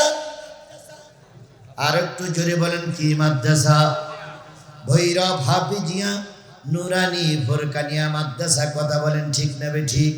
এরকম একটা মাদ্রাসা ছিল মিশরে, এরকম একটা হাফিজিয়া মাদ্রাসা। ওই হাফিজিয়া মাদ্রাসার থেকে একজন হাফেজ বেরিয়ে আসলেন। আজকে যে 2 জন হাফেজের মাথায় পাগড়ি পরেছি, এই 2 জন হাফেজের বয়স কত হতে পারে? 12-14 বছর বয়স। আর আমি যে হাফেজ সাহেবের কথা বলতেছি, মিশরে বাড়ি, 7 বছরের ছেলে কোরআনের হাফেজ। আর একটু জোরে বলেন না সুবহানাল্লাহ। 7 বছরের একজন কোরআনের হাফেজ যদি মাথায় পাগড়ি পরে সমাজে ঘোরাঘুরি করে, এমন কোন জালেম নাই তারে ভালোবাসবে না। মিশরের যে বংশের থেকে ওই ছেলেটা হাফেজ হইছে, ওই বংশে ওরা 7 ভাই। কয় ভাই? 7 ভাইয়ের ভিতরে এক ভাই হয়েছে কোরআনের হাফেজ, আর 6 ভাই জেনারেল শিক্ষিত। ওই হাফেজ সাহেবের বাবা মারা গেছে, মা বেঁচে আছে। ওরা কয় ভাই? 7 ভাই। হাফেজ সাহেবের চোখানার থেকে মাথায় পাগড়ি পরে হুজুরের দোয়া নিয়ে যখন বুকে কোরআন শরীফটা নিয়ে বাড়ি এসেছে, মার জীবন ধন্য হয়ে গেছে। মা তখন যায় নামাজে বসে কাঁদতেছে, আল্লাহ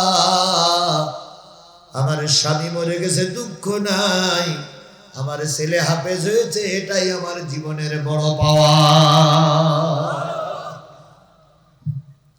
হাফেজ সাহেব নামাজ পড়ে, বাকি ছেলেরা নামাজ পড়ে না, মা খুশি হয়।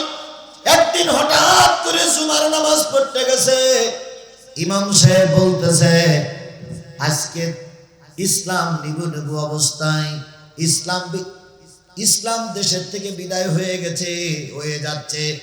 ভারতের বুকে আমাদের ইসলাম প্রচার করা দরকার।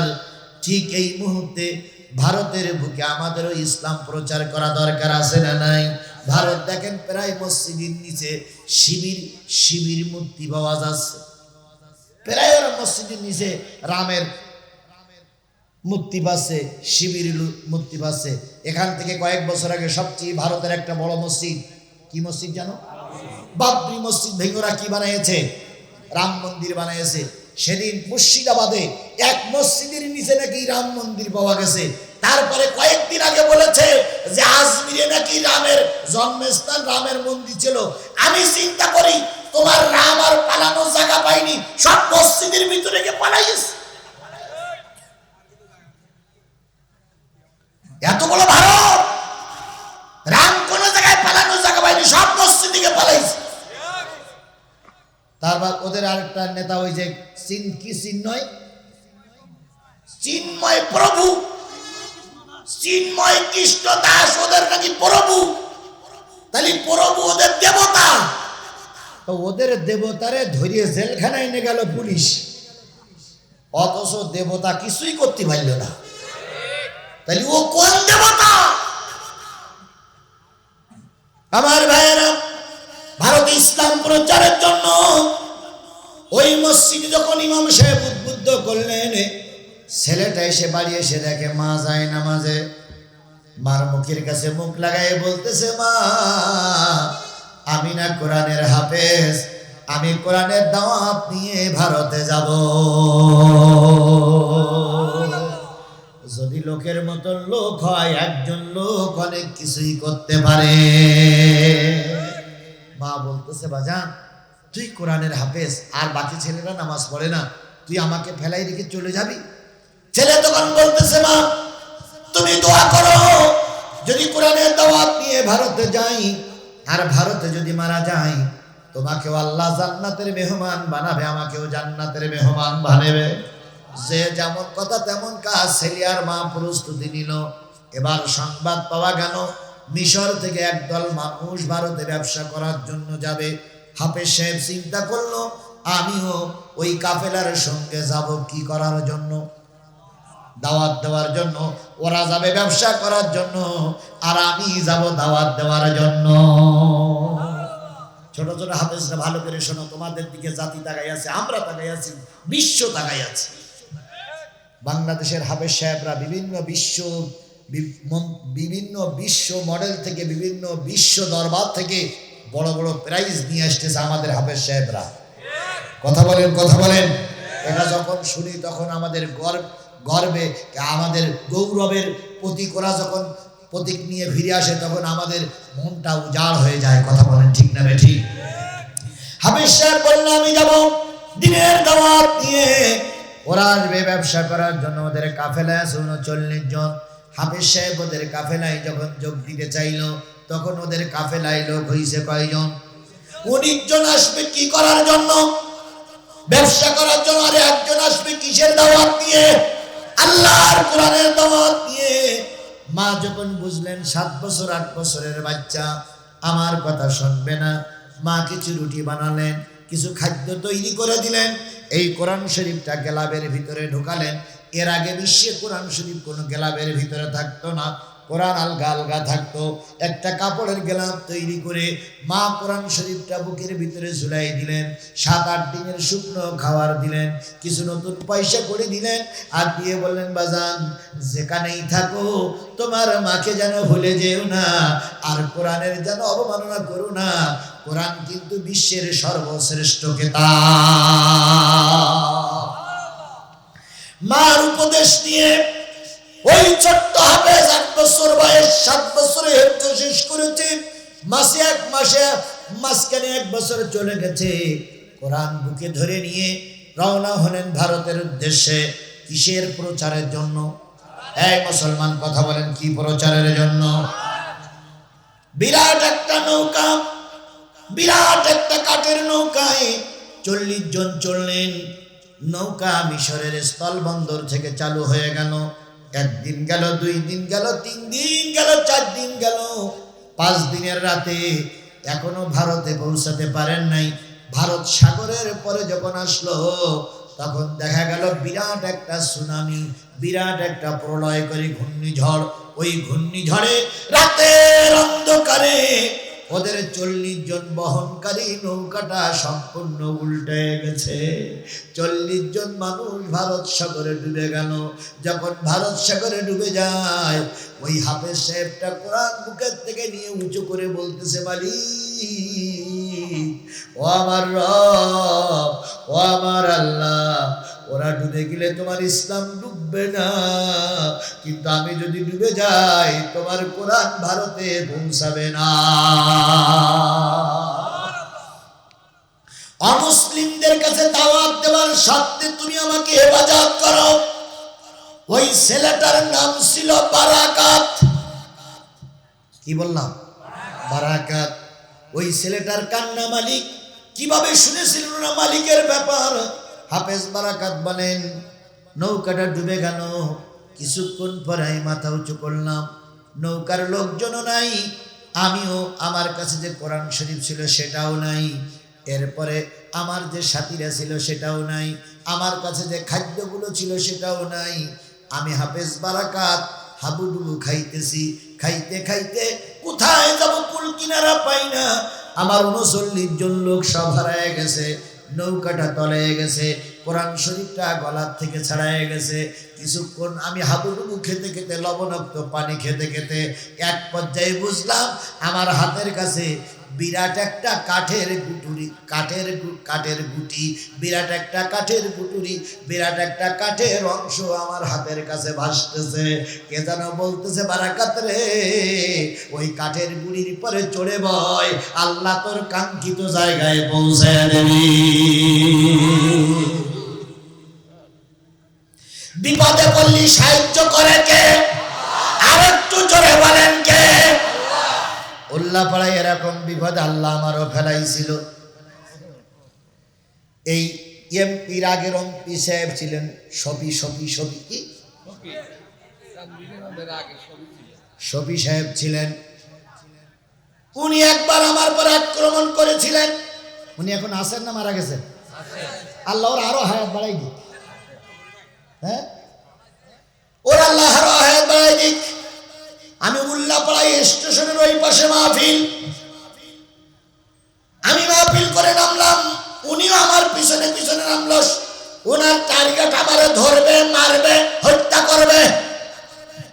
এরপরে আমি আসতেছি, ওনার গাড়ি আমার পিছনে পিছনে, আমার গাড়িও পিছনে, আমার গাড়ি সামনে, আমার ড্রাইভার।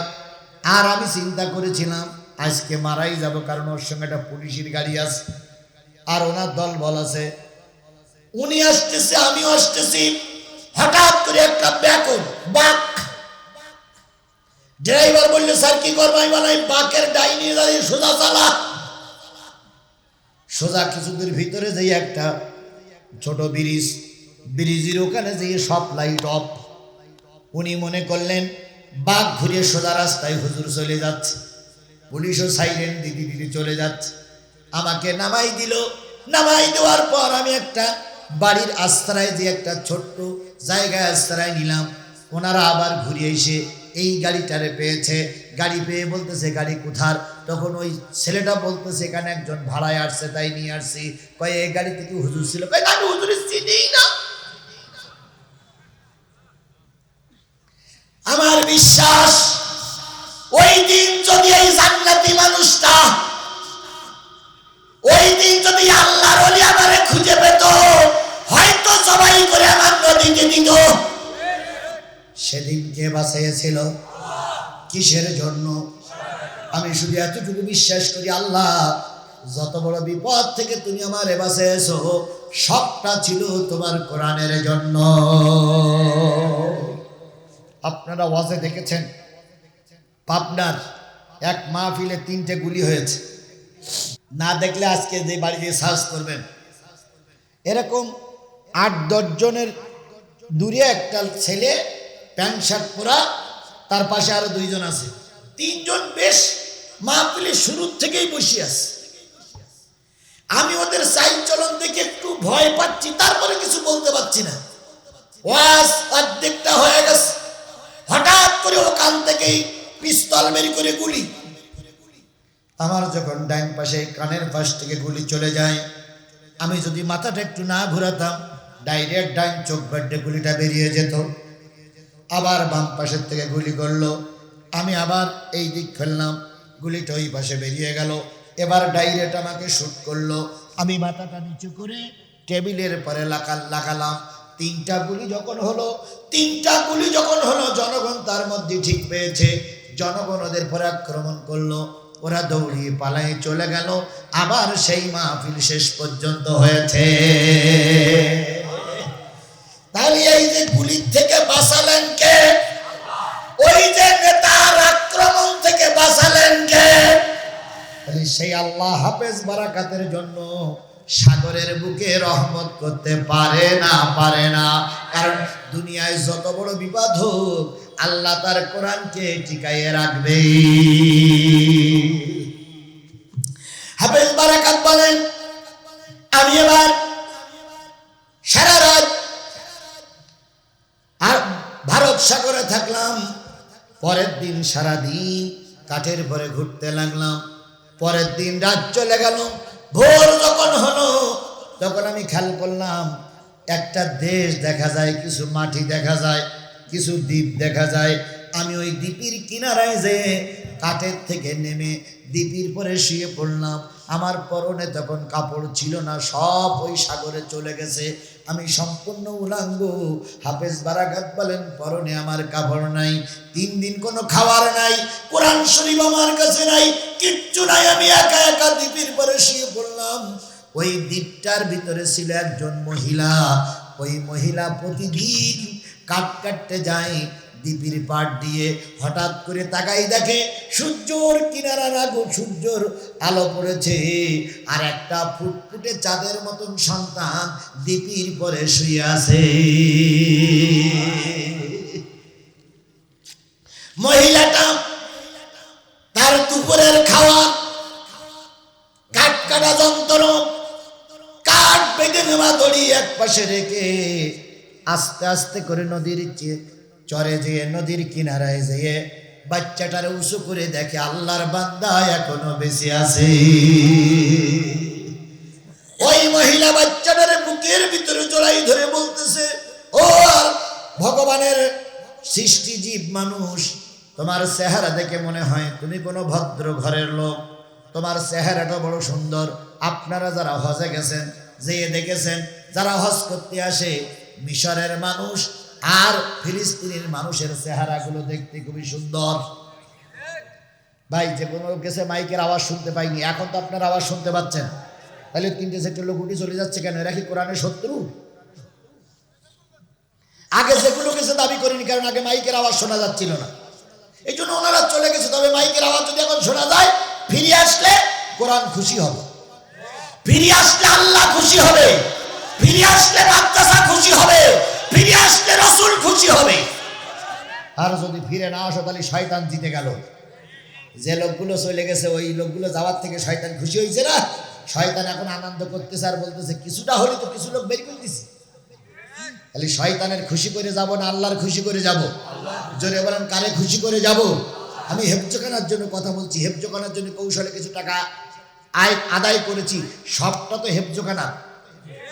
একটা টাকাও কি এখান থেকে নিয়ে আমি পকেটে ঢুকাইছি? সব টাকা কিসে দিয়েছি?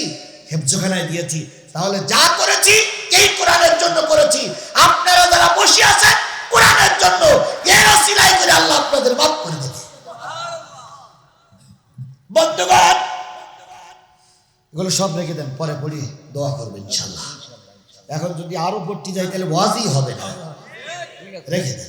আমার ভাইয়েরা, হাফেজ বারাকাত বুড়ি যখন তুলল, বুড়ি আর কাটতে গেল না, পানির ভিতরে রুটিগুলো নরম করে করে বারাকাতের ভিতরে গালের ভিতরে দিল।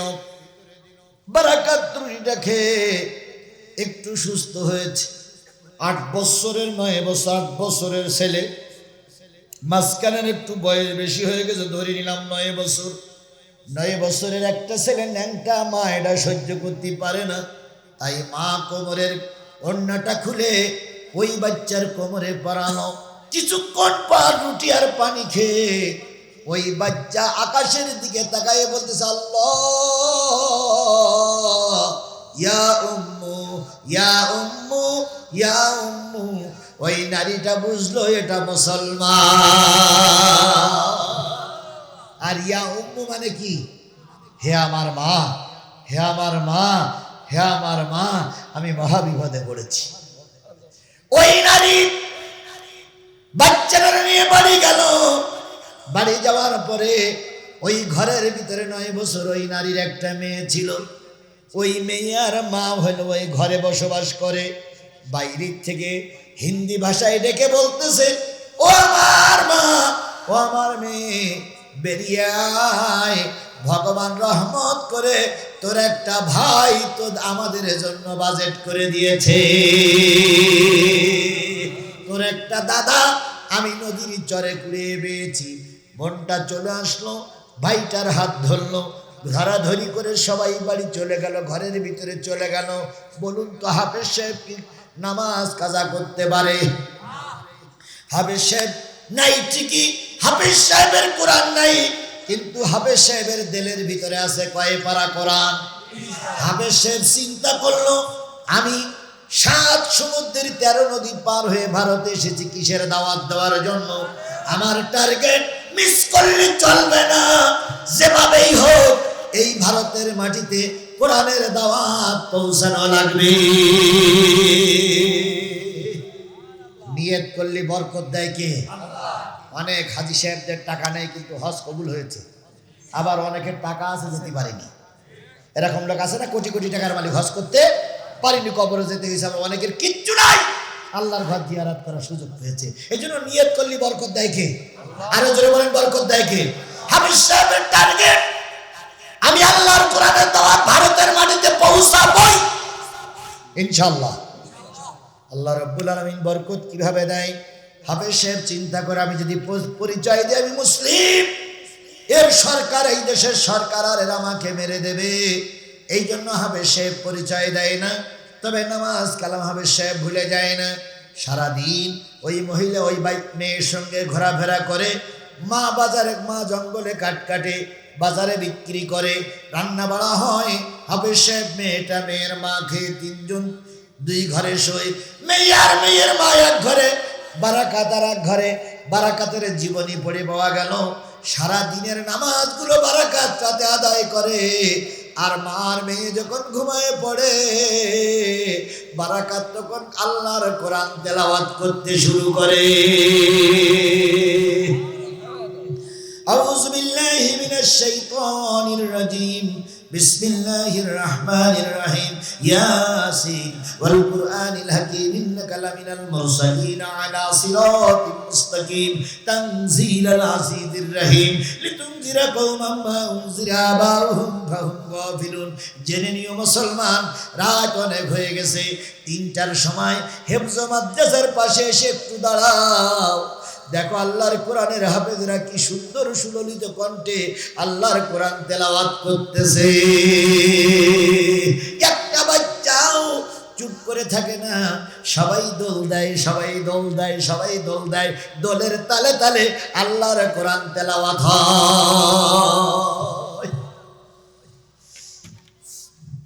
হাফেজ বারাকাত তেলাওয়াত করে। এভাবে করতে করতে 1 বছর পার হয়ে গেল। বারাকাতের বয়স 10, মেয়েটার বয়সও 10। এবার মা কাট কাটে।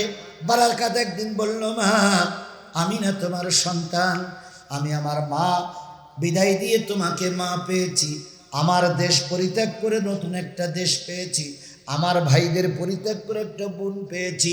তুমি মা বুড়ি মানুষ, কাট কাটবে বাজারে বিক্রি করবে, হয় না। দড়িটার কাটুর দড়িটার ওই অস্ত্রটা আমার কাছে দাও, জঙ্গলটা দেখাইয়া দাও। আজকের থেকে তোমার এই সংসারের দায়িত্ব আমার। বলুন তো বুড়িটা খুশি না বেজার? বলুন তো বুড়িটা খুশি না বেজার? আর ও মেয়েটাও কি খুশি? আল্লাহ, হে ভগবান, তুমি আমার একটা ভাই দিয়েছো।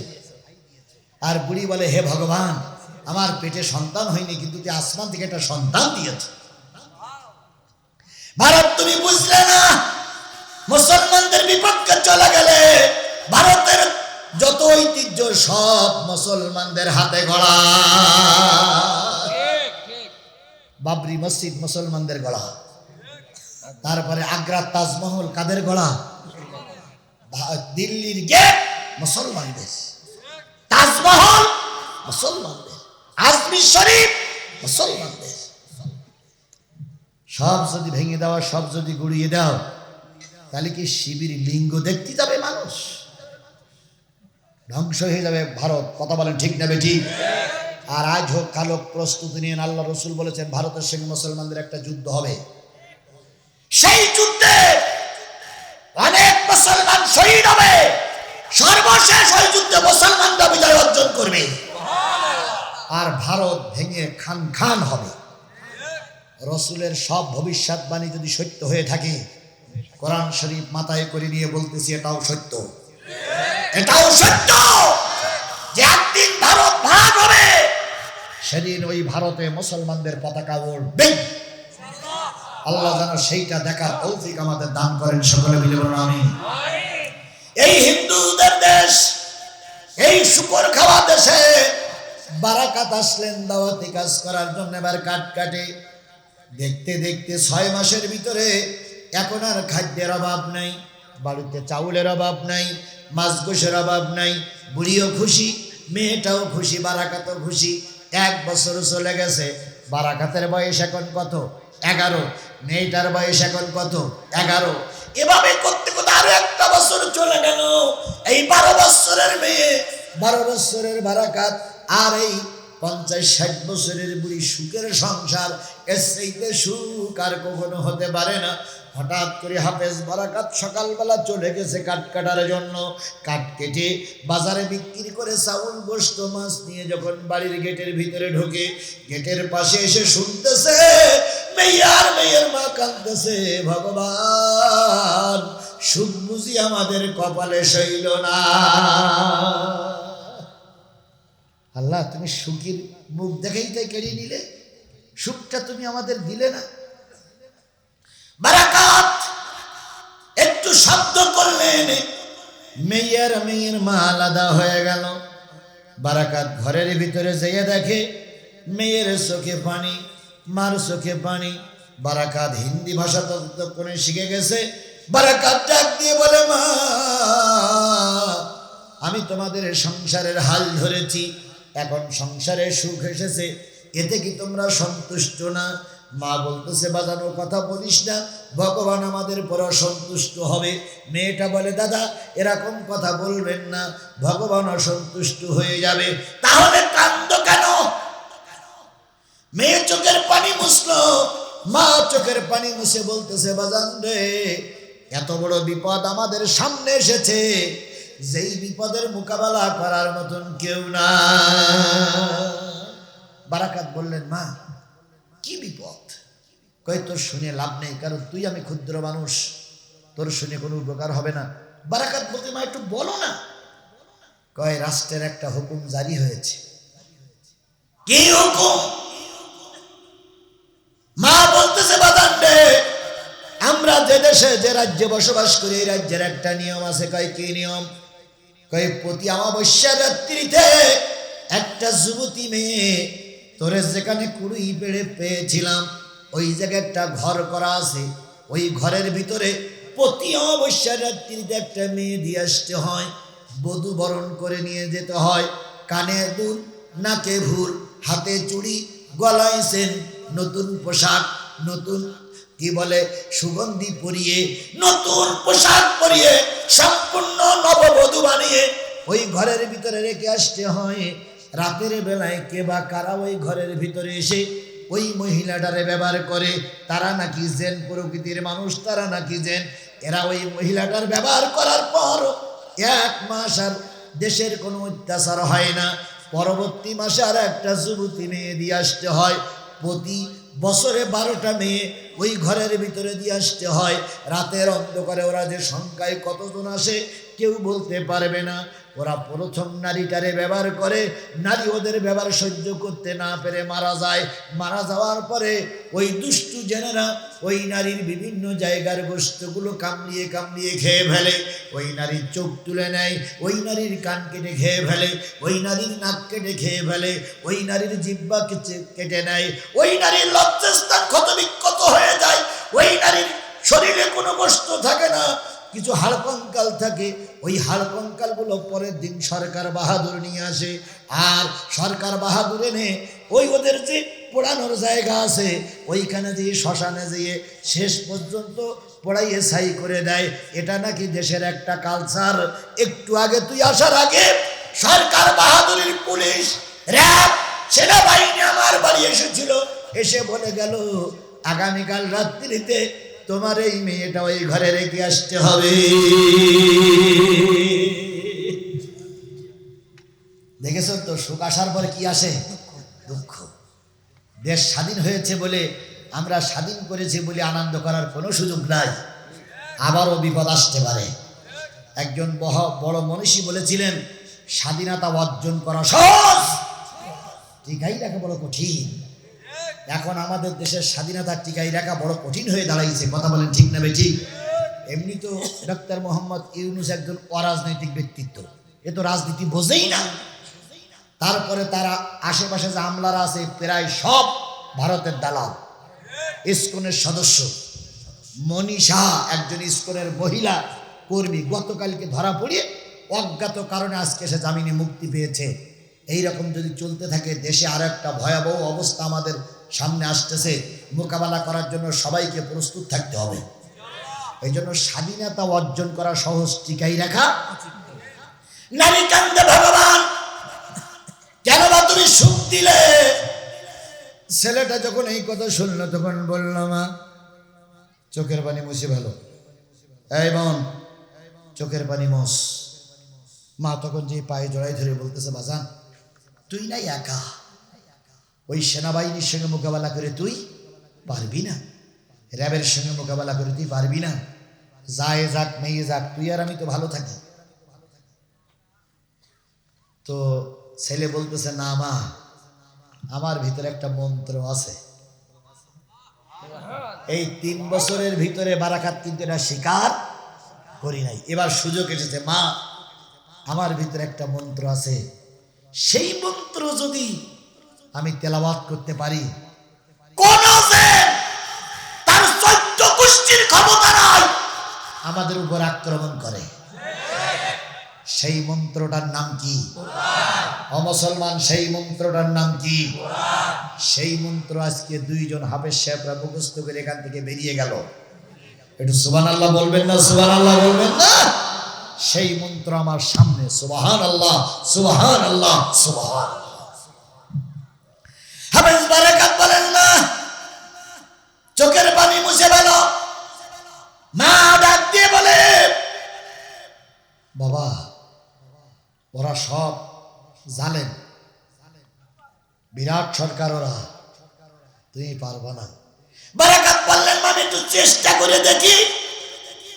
চেষ্টা না করে আমার বোনটারে আমি বেঁচে থাকা অবস্থায় বিপদের মুখে ছেড়ে দিতে পারি না। আগামীকাল রাতে যেতে হবে, তাই না মা? হ্যাঁ। বোনটারে বললেন, বোন তুই শোন। মারে বললেন, মা তুমি শোনো। কি? তোর সবচেয়ে নামি দামি যে কাপড়গুলো আছে সেইগুলো কালকে বিকেলবেলা আমার পরাই দিবি, আমি হব বধূ। আর তুই কালকে দুপুরের পরে বাড়ির থেকে বেরিয়ে জঙ্গলে যাবি, যতক্ষণ বিজয় হয়েছে এই শব্দ না শুনবি ততক্ষণ তুই বাড়ি আসবি না। আর মা, কালকে যখন ওরা নিতে আসবে তখন তুমি বারান্দায় বেশি বসে একটু কান্নাকাটি করবা। আমি জানি তোমার কান্না আসবে না, কারণ আমি তো তোমার পেটের সন্তান না, তারপরও কান্নার অভিনয় করা লাগবে। আর কানে দুল আমার তো ফুটো নাই, তারপরে পরাই দে। নাকে যেভাবে পরা, হাতের চুড়ি পরা। বারাকাত হইলেন নববধূ, মেয়ে গেলেন জঙ্গলে। মা বিকালবেলা কান্দতে বসে, আহারে আমার ছেলে, মা আহারে আমার মেয়ে। মার কান্নার সুরই আলাদা। র্যাব, পুলিশ, সেনাবাহিনীর লোক এসে বলতেছে, মা কেন্দে লাভ নেই, দেশের সার্বভৌমত্ব বজায় রাখার জন্য তোমার মেয়ে যাচ্ছে কুরবানি হতে, আর আমার দেশ শান্তিরই থাকবে। মা কানলেন। বারাকাতকে পালকির ভিতরে করে নিয়ে পালকিতে তুলে নাচ গান করতে করতে, ঢাকঢোল পিটাতে পিটাতে আজকের আমাবস্যার রাতে দিয়ে আসা হলো। ওই নদীর কিনারে একটা ঘর করা আছে, ঘরের ভিতরে বারাকাত ঢুকে সেনাবাহিনীদের ইশারা করলেন, আপনারা চলে যেতে পারেন, কোনো ভয় নাই, তোমরা কেউ না থাকতে পারো, কিন্তু আমার সঙ্গে বড় একটা শক্তি আছে, তিনি হলেন আমার আল্লাহ। বাংলার দামাল ছেলেরা, বাংলার কলেজ পড়ুয়া ছেলেরা, সেই আল্লাহ এখন আছে না নাই? সেই আল্লাহ এখন আছে না নাই?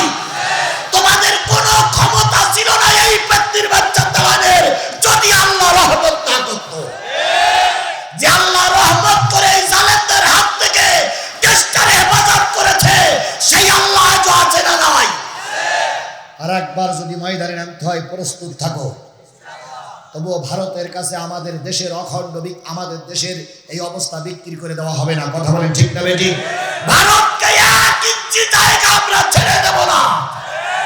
ভারত বলতেছে চট্টগ্রাম দখল করবে, এসে দেখো চট্টগ্রাম কারোর বাবার পৈতৃক সম্পদ নয়। কথা বলেন ঠিক না বেটি? এটা আমার স্বাধীন সার্বভৌম দেশের একটা অংশ। চট্টগ্রামে যদি হিন্দুরা আক্রমণ করে, আমরা এখান থেকে লং মার্চ করে চট্টগ্রামে যাব, তবু ভারতের কোন সৈন্যকে এক ইঞ্চি জায়গা দখল করতে দেওয়া হবে না, হবে না, হবে না।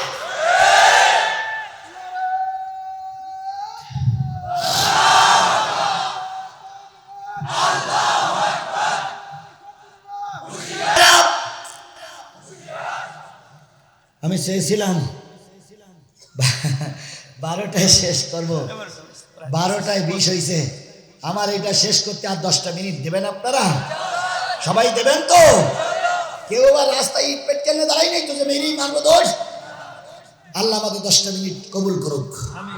মাইকটা ভালো হলে অস্তা আরো ভালো হতো। যতটুকু হয়েছে এটাই আলহামদুলিল্লাহ। সব জায়গায় সব জিনিস ভালো হয়, কিছু কিছু 19-20 হয়। এক জিনিস আজকের মাইক খারাপ হয়েছে বলে কালকে খারাপ হবে এরকম আশা করার ঠিক না, কারণ ওদের সেট তো এমনি ভালো সেটও তো আছে। আজকে হঠাৎ করে মেশিনপত্র সমস্যা একটু 19-20 হয়ে গেছে, খারাপ নজরে দেখার সুযোগ নাই। আল্লাহ ওদের বরকত দিক, ওরা তো হাজারো চেষ্টা করেছে, আল্লাহ বরকত দিক। উল্টো বসবেন না, কেউ গালাগালিজ করবেন না, কারণ ইলেকট্রনিক জিনিস খারাপ তো হতেই পারে। আপনার আমার ভরসা নেই। সেদিন এক ইমাম সাহেব মসজিদে খুতবা দিতে দিতে পড়ে গেছে, ওখানেই মারা গেছে। বাংলা খুতবা শেষ, উনি বলতেছেন সবাই সুন্নত পড়ে। এই গত শুক্রবার, আজ কি বার? কালকের আগের দিন নরসিংদীর মাধবদী এক জুমা মসজিদের খতিব, সুললিত কণ্ঠের বক্তা, উনি বাংলা আলোচনা করে উনি বলেন সুন্নত পড়েন বলে উঠেছে, আর অমনি হুবড়ি খেয়েই পড়েছে। তা পড়িয়েছে, তা ওখানে পড়েই মৃত্যু। তাহলে ওনার মৃত্যুটা কত ভালো মৃত্যু ভাই। একটা ইমাম সাহেবের জীবনের 1 সেকেন্ড গ্যারান্টি নেই, ওর মাইক ভালো হতে পারে, খারাপও হতে পারে, উল্টো বসবেন না, ওর ব্যবসাটারে ধ্বংস করেন না, ওর ব্যবসা আল্লাহ বরকত দিক। আমরা দোয়া করেছি মাইক ভালো হয়ে গেছে, আল্লাহ তোমার ব্যবসায় বরকত দিক। আমরা তোমার শত্রু নয়, তবে খেয়াল করবা যাতে করে ভালো হয়, আল্লাহ বরকত দিক। ও আমার অনেক পুরাতন বন্ধু, এটা আমার অনেক পুরাতন সাগরেদ, আসলেই ভালো মন্দ জিজ্ঞেস করে, আল্লাহর বরকত দিক, আমিন। বন্ধুগণ, যে জিনিসটা বোঝাতে চাচ্ছিলাম সেটা হলো হাফেজ বারাকাতের ব্যাপারে কথা বলতেছিলাম। বারাকাত বলেন বউ বসে রেখে পৌঁছাই দেওয়া হলো, সেনাবাহিনীরে বিদায় দিলেন, রাত ওরা চলে আসলো, রাত অনেক হয়ে গেল। বারাকাত অপেক্ষায় ছিলেন কখন দুষ্টু জেনেরা আসবে।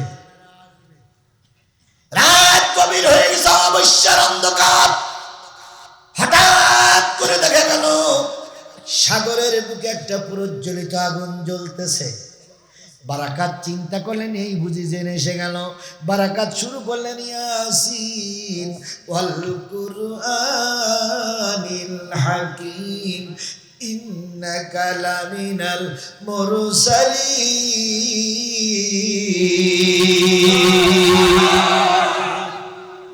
আগুন থেমে গেল।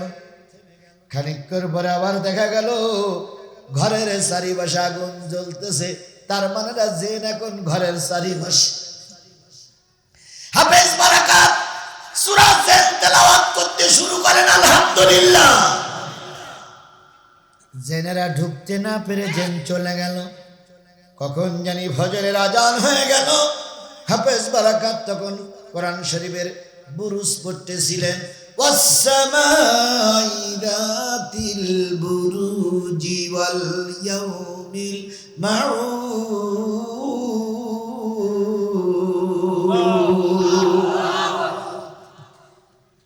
ফজর হয়ে গেছে। সরকারি দলের সেনারা, র্যাব, বিজিবি, পুলিশ গেছে সকালবেলা কি আনার জন্য? কঙ্কাল আনার জন্য, হাড় আনার জন্য। যখন ওরা ঢাক ঢোল পিটাই যাচ্ছে, হাফেজ বারাকাত তখন ঘরের থেকে এসে বলতেছে আসসালামু আলাইকুম। সেনাবাহিনী অস্ত্র ফেলাই মেরেছে দোষ। অন্যদিন কঙ্কাল পাওয়া যায়, আর আজকে সালাম দেয়, হায় রে সর্বনাশ। হাফেজ বারাকাত বাইরে এসে বলতেছে ও সেনাবাহিনী দৌড়াইও না, সেনাবাহিনী আরো দৌড়।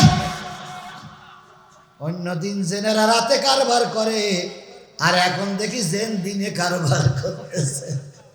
ওরা দৌড়ায়, হাফেজ বারাকাত তাকাই থাকে, হায় রে শক্তিশালী সেনাবাহিনী, দৌড়াও কেন? অনেক দূরে দিয়ে সেনাবাহিনী পাগলের মতন তাকাই রয়েছে। কিরে, অন্যদিন কঙ্কালার, আজকে যেমন তো মানুষ। ঘটনা কি? একজন দুইজন করতে করতে এগিয়ে আসে। হাফেজ বারাকাত বাইরে এসে বলে ভাই সঠিক সংবাদটা শুনে যাও। একজন যেয়ে বলতেছে নাম কি? বারাকাত। কালকে সে মেয়ে, সেই মেয়ে তো আমি না, সে তো মেয়ে, তুই তো সেই।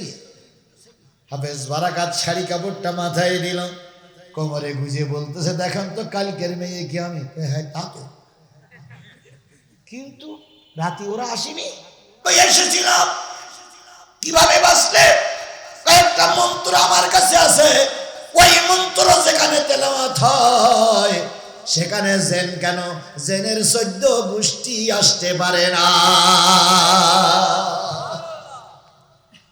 সেনাবাহিনীর প্রধান, বিজিবির প্রধান, ওই সময়ে যারা শান্তি শৃঙ্খলায় নিয়ে জিতেছিল এই বাহিনী, পালকির পরে করে নিয়ে নাচতে নাচতে রাজদরবারে হাজির। জাহাপানা, বড় বিপদ থেকে আমার দেশটার এই ছেলেটা হেফাজত করেছে।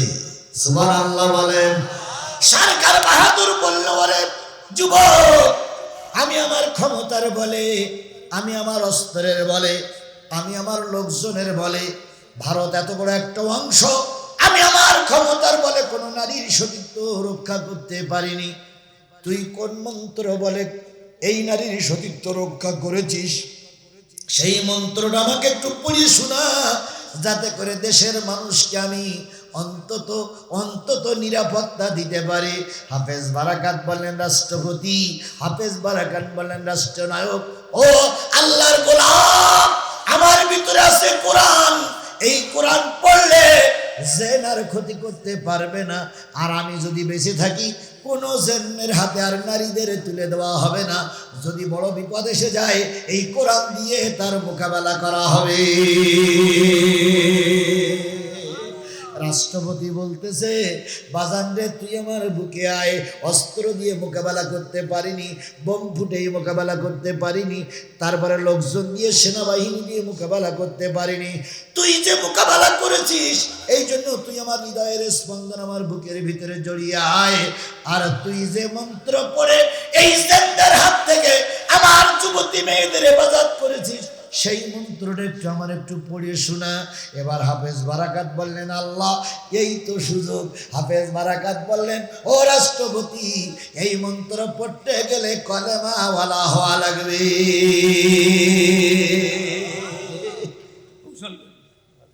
বারাকাত তখন বলতেছে, এই মন্ত্র পড়তে গেলে কি ওয়ালা হওয়া লাগবে? রাষ্ট্রপতি তখন বলতেছে, কালেমাওয়ালা হলে যদি বিপদ থেকে বাঁচা যায়, তুই সেই কালেমা আমার পড়াই দে। রাষ্ট্রপতি কলেমা পড়লেন, সেনাবাহিনীর প্রধান কলেমা পড়লেন, গোটা দেশে সমাবেশ হতে শুরু করলো। আর বলল রাষ্ট্রপতি, সেনাবাহিনী প্রধান, প্রধান বিচারপতি সব কলেমাওয়ালা হয়ে গেছে এই বিপদ থেকে বাঁচার পরে। এইবার ওই এলাকার যেখানে যাই সেখানে লোকজন দলে দলে কালেমা পড়ে মুসলমান হয়ে যায়। যে অঞ্চলে, ভারতের যে অঞ্চলে হাফেজ বারাকাত কালেমার দাওয়াত দিয়ে লক্ষ লক্ষ কোটি কোটি মানুষকে কালেমাওয়ালা বানাইছিলেন, ওই অঞ্চলটার নাম হচ্ছে মালদ্বীপ। অঞ্চলটার নাম কি? মালদ্বীপ। মালদ্বীপ ছিল ভারতের একটা অংশ, অনেকগুলো দ্বীপের সমন্বয়ে হলো মালদ্বীপ। ওই দ্বীপে দ্বীপে কালেমার দাওয়াত দিয়েছে এই একজন হাফেজ, তারও সিলাই করে সেখানে কালেমার ঝান্ডা উড়েছে। আজও মালদ্বীপ কোরআন দিয়ে চলতেছে। তাহলে ছোট একজন বারাকাত যদি, একজন হাফেজ সাহেব যদি কোরআনের দাওয়াত দিয়ে ভারতের মতন অমুসলিমদের দেশে যদি কালেমার দাওয়াত পৌঁছাতে পারে, আমরা বাংলাদেশের 18 কোটি মানুষের কম বেশি কোরআন শরীফ জানা আছে না নাই? তাহলে তাই যদি থাকে, বারাকাতের মতন শপথ দিয়ে আমরাও ময়দানে নামবো, ভারতকে আমরা শিক্ষা দেব, মুসলমানেরা কোন ভারতের কাছে মাথা নত করবে না। কোরআনের জন্য প্রয়োজনে আবার রাস্তায় নামবো, কোরআনের জন্য আবার জীবন দেব, কোরআনের জন্য রাজপথে শহীদ হব। তবু অমুসলিমদের কাছে আমার দেশ বিক্রি করে দেব না। কারা কারা রাজি আছেন? 2 হাত উঁচু করে মালিকের দেখা। আল্লাহ আমাদের এই হাতগুলোরে কবুল করে নিক, মৃত্যুর আগ পর্যন্ত কোরআনের পক্ষে থাকা তৌফিক দান করুক। আল্লাহ তুমি দয়া করে এই হেফজখানা এবং আমাদেরকে তুমি কবুল করে নাও। এক বারাকাত যদি কোরআনের দাওয়াত দিয়ে ভারত ইসলাম প্রচার করতে পারে, আমরা হাজারো বারাকাত নয়, লক্ষ বারাকাত নয়, কোটি কোটি বারাকাত বাংলাদেশে আছে, আমরা সবাই সংঘবদ্ধভাবে এই ভারতদের মোকাবেলা করব। তবু কোরআনের শত্রুর কাছে আমরা মাথা নত করব। আল্লাহ এই শপথের পরে আমাদের টিকে থাকার তৌফিক দান করুক।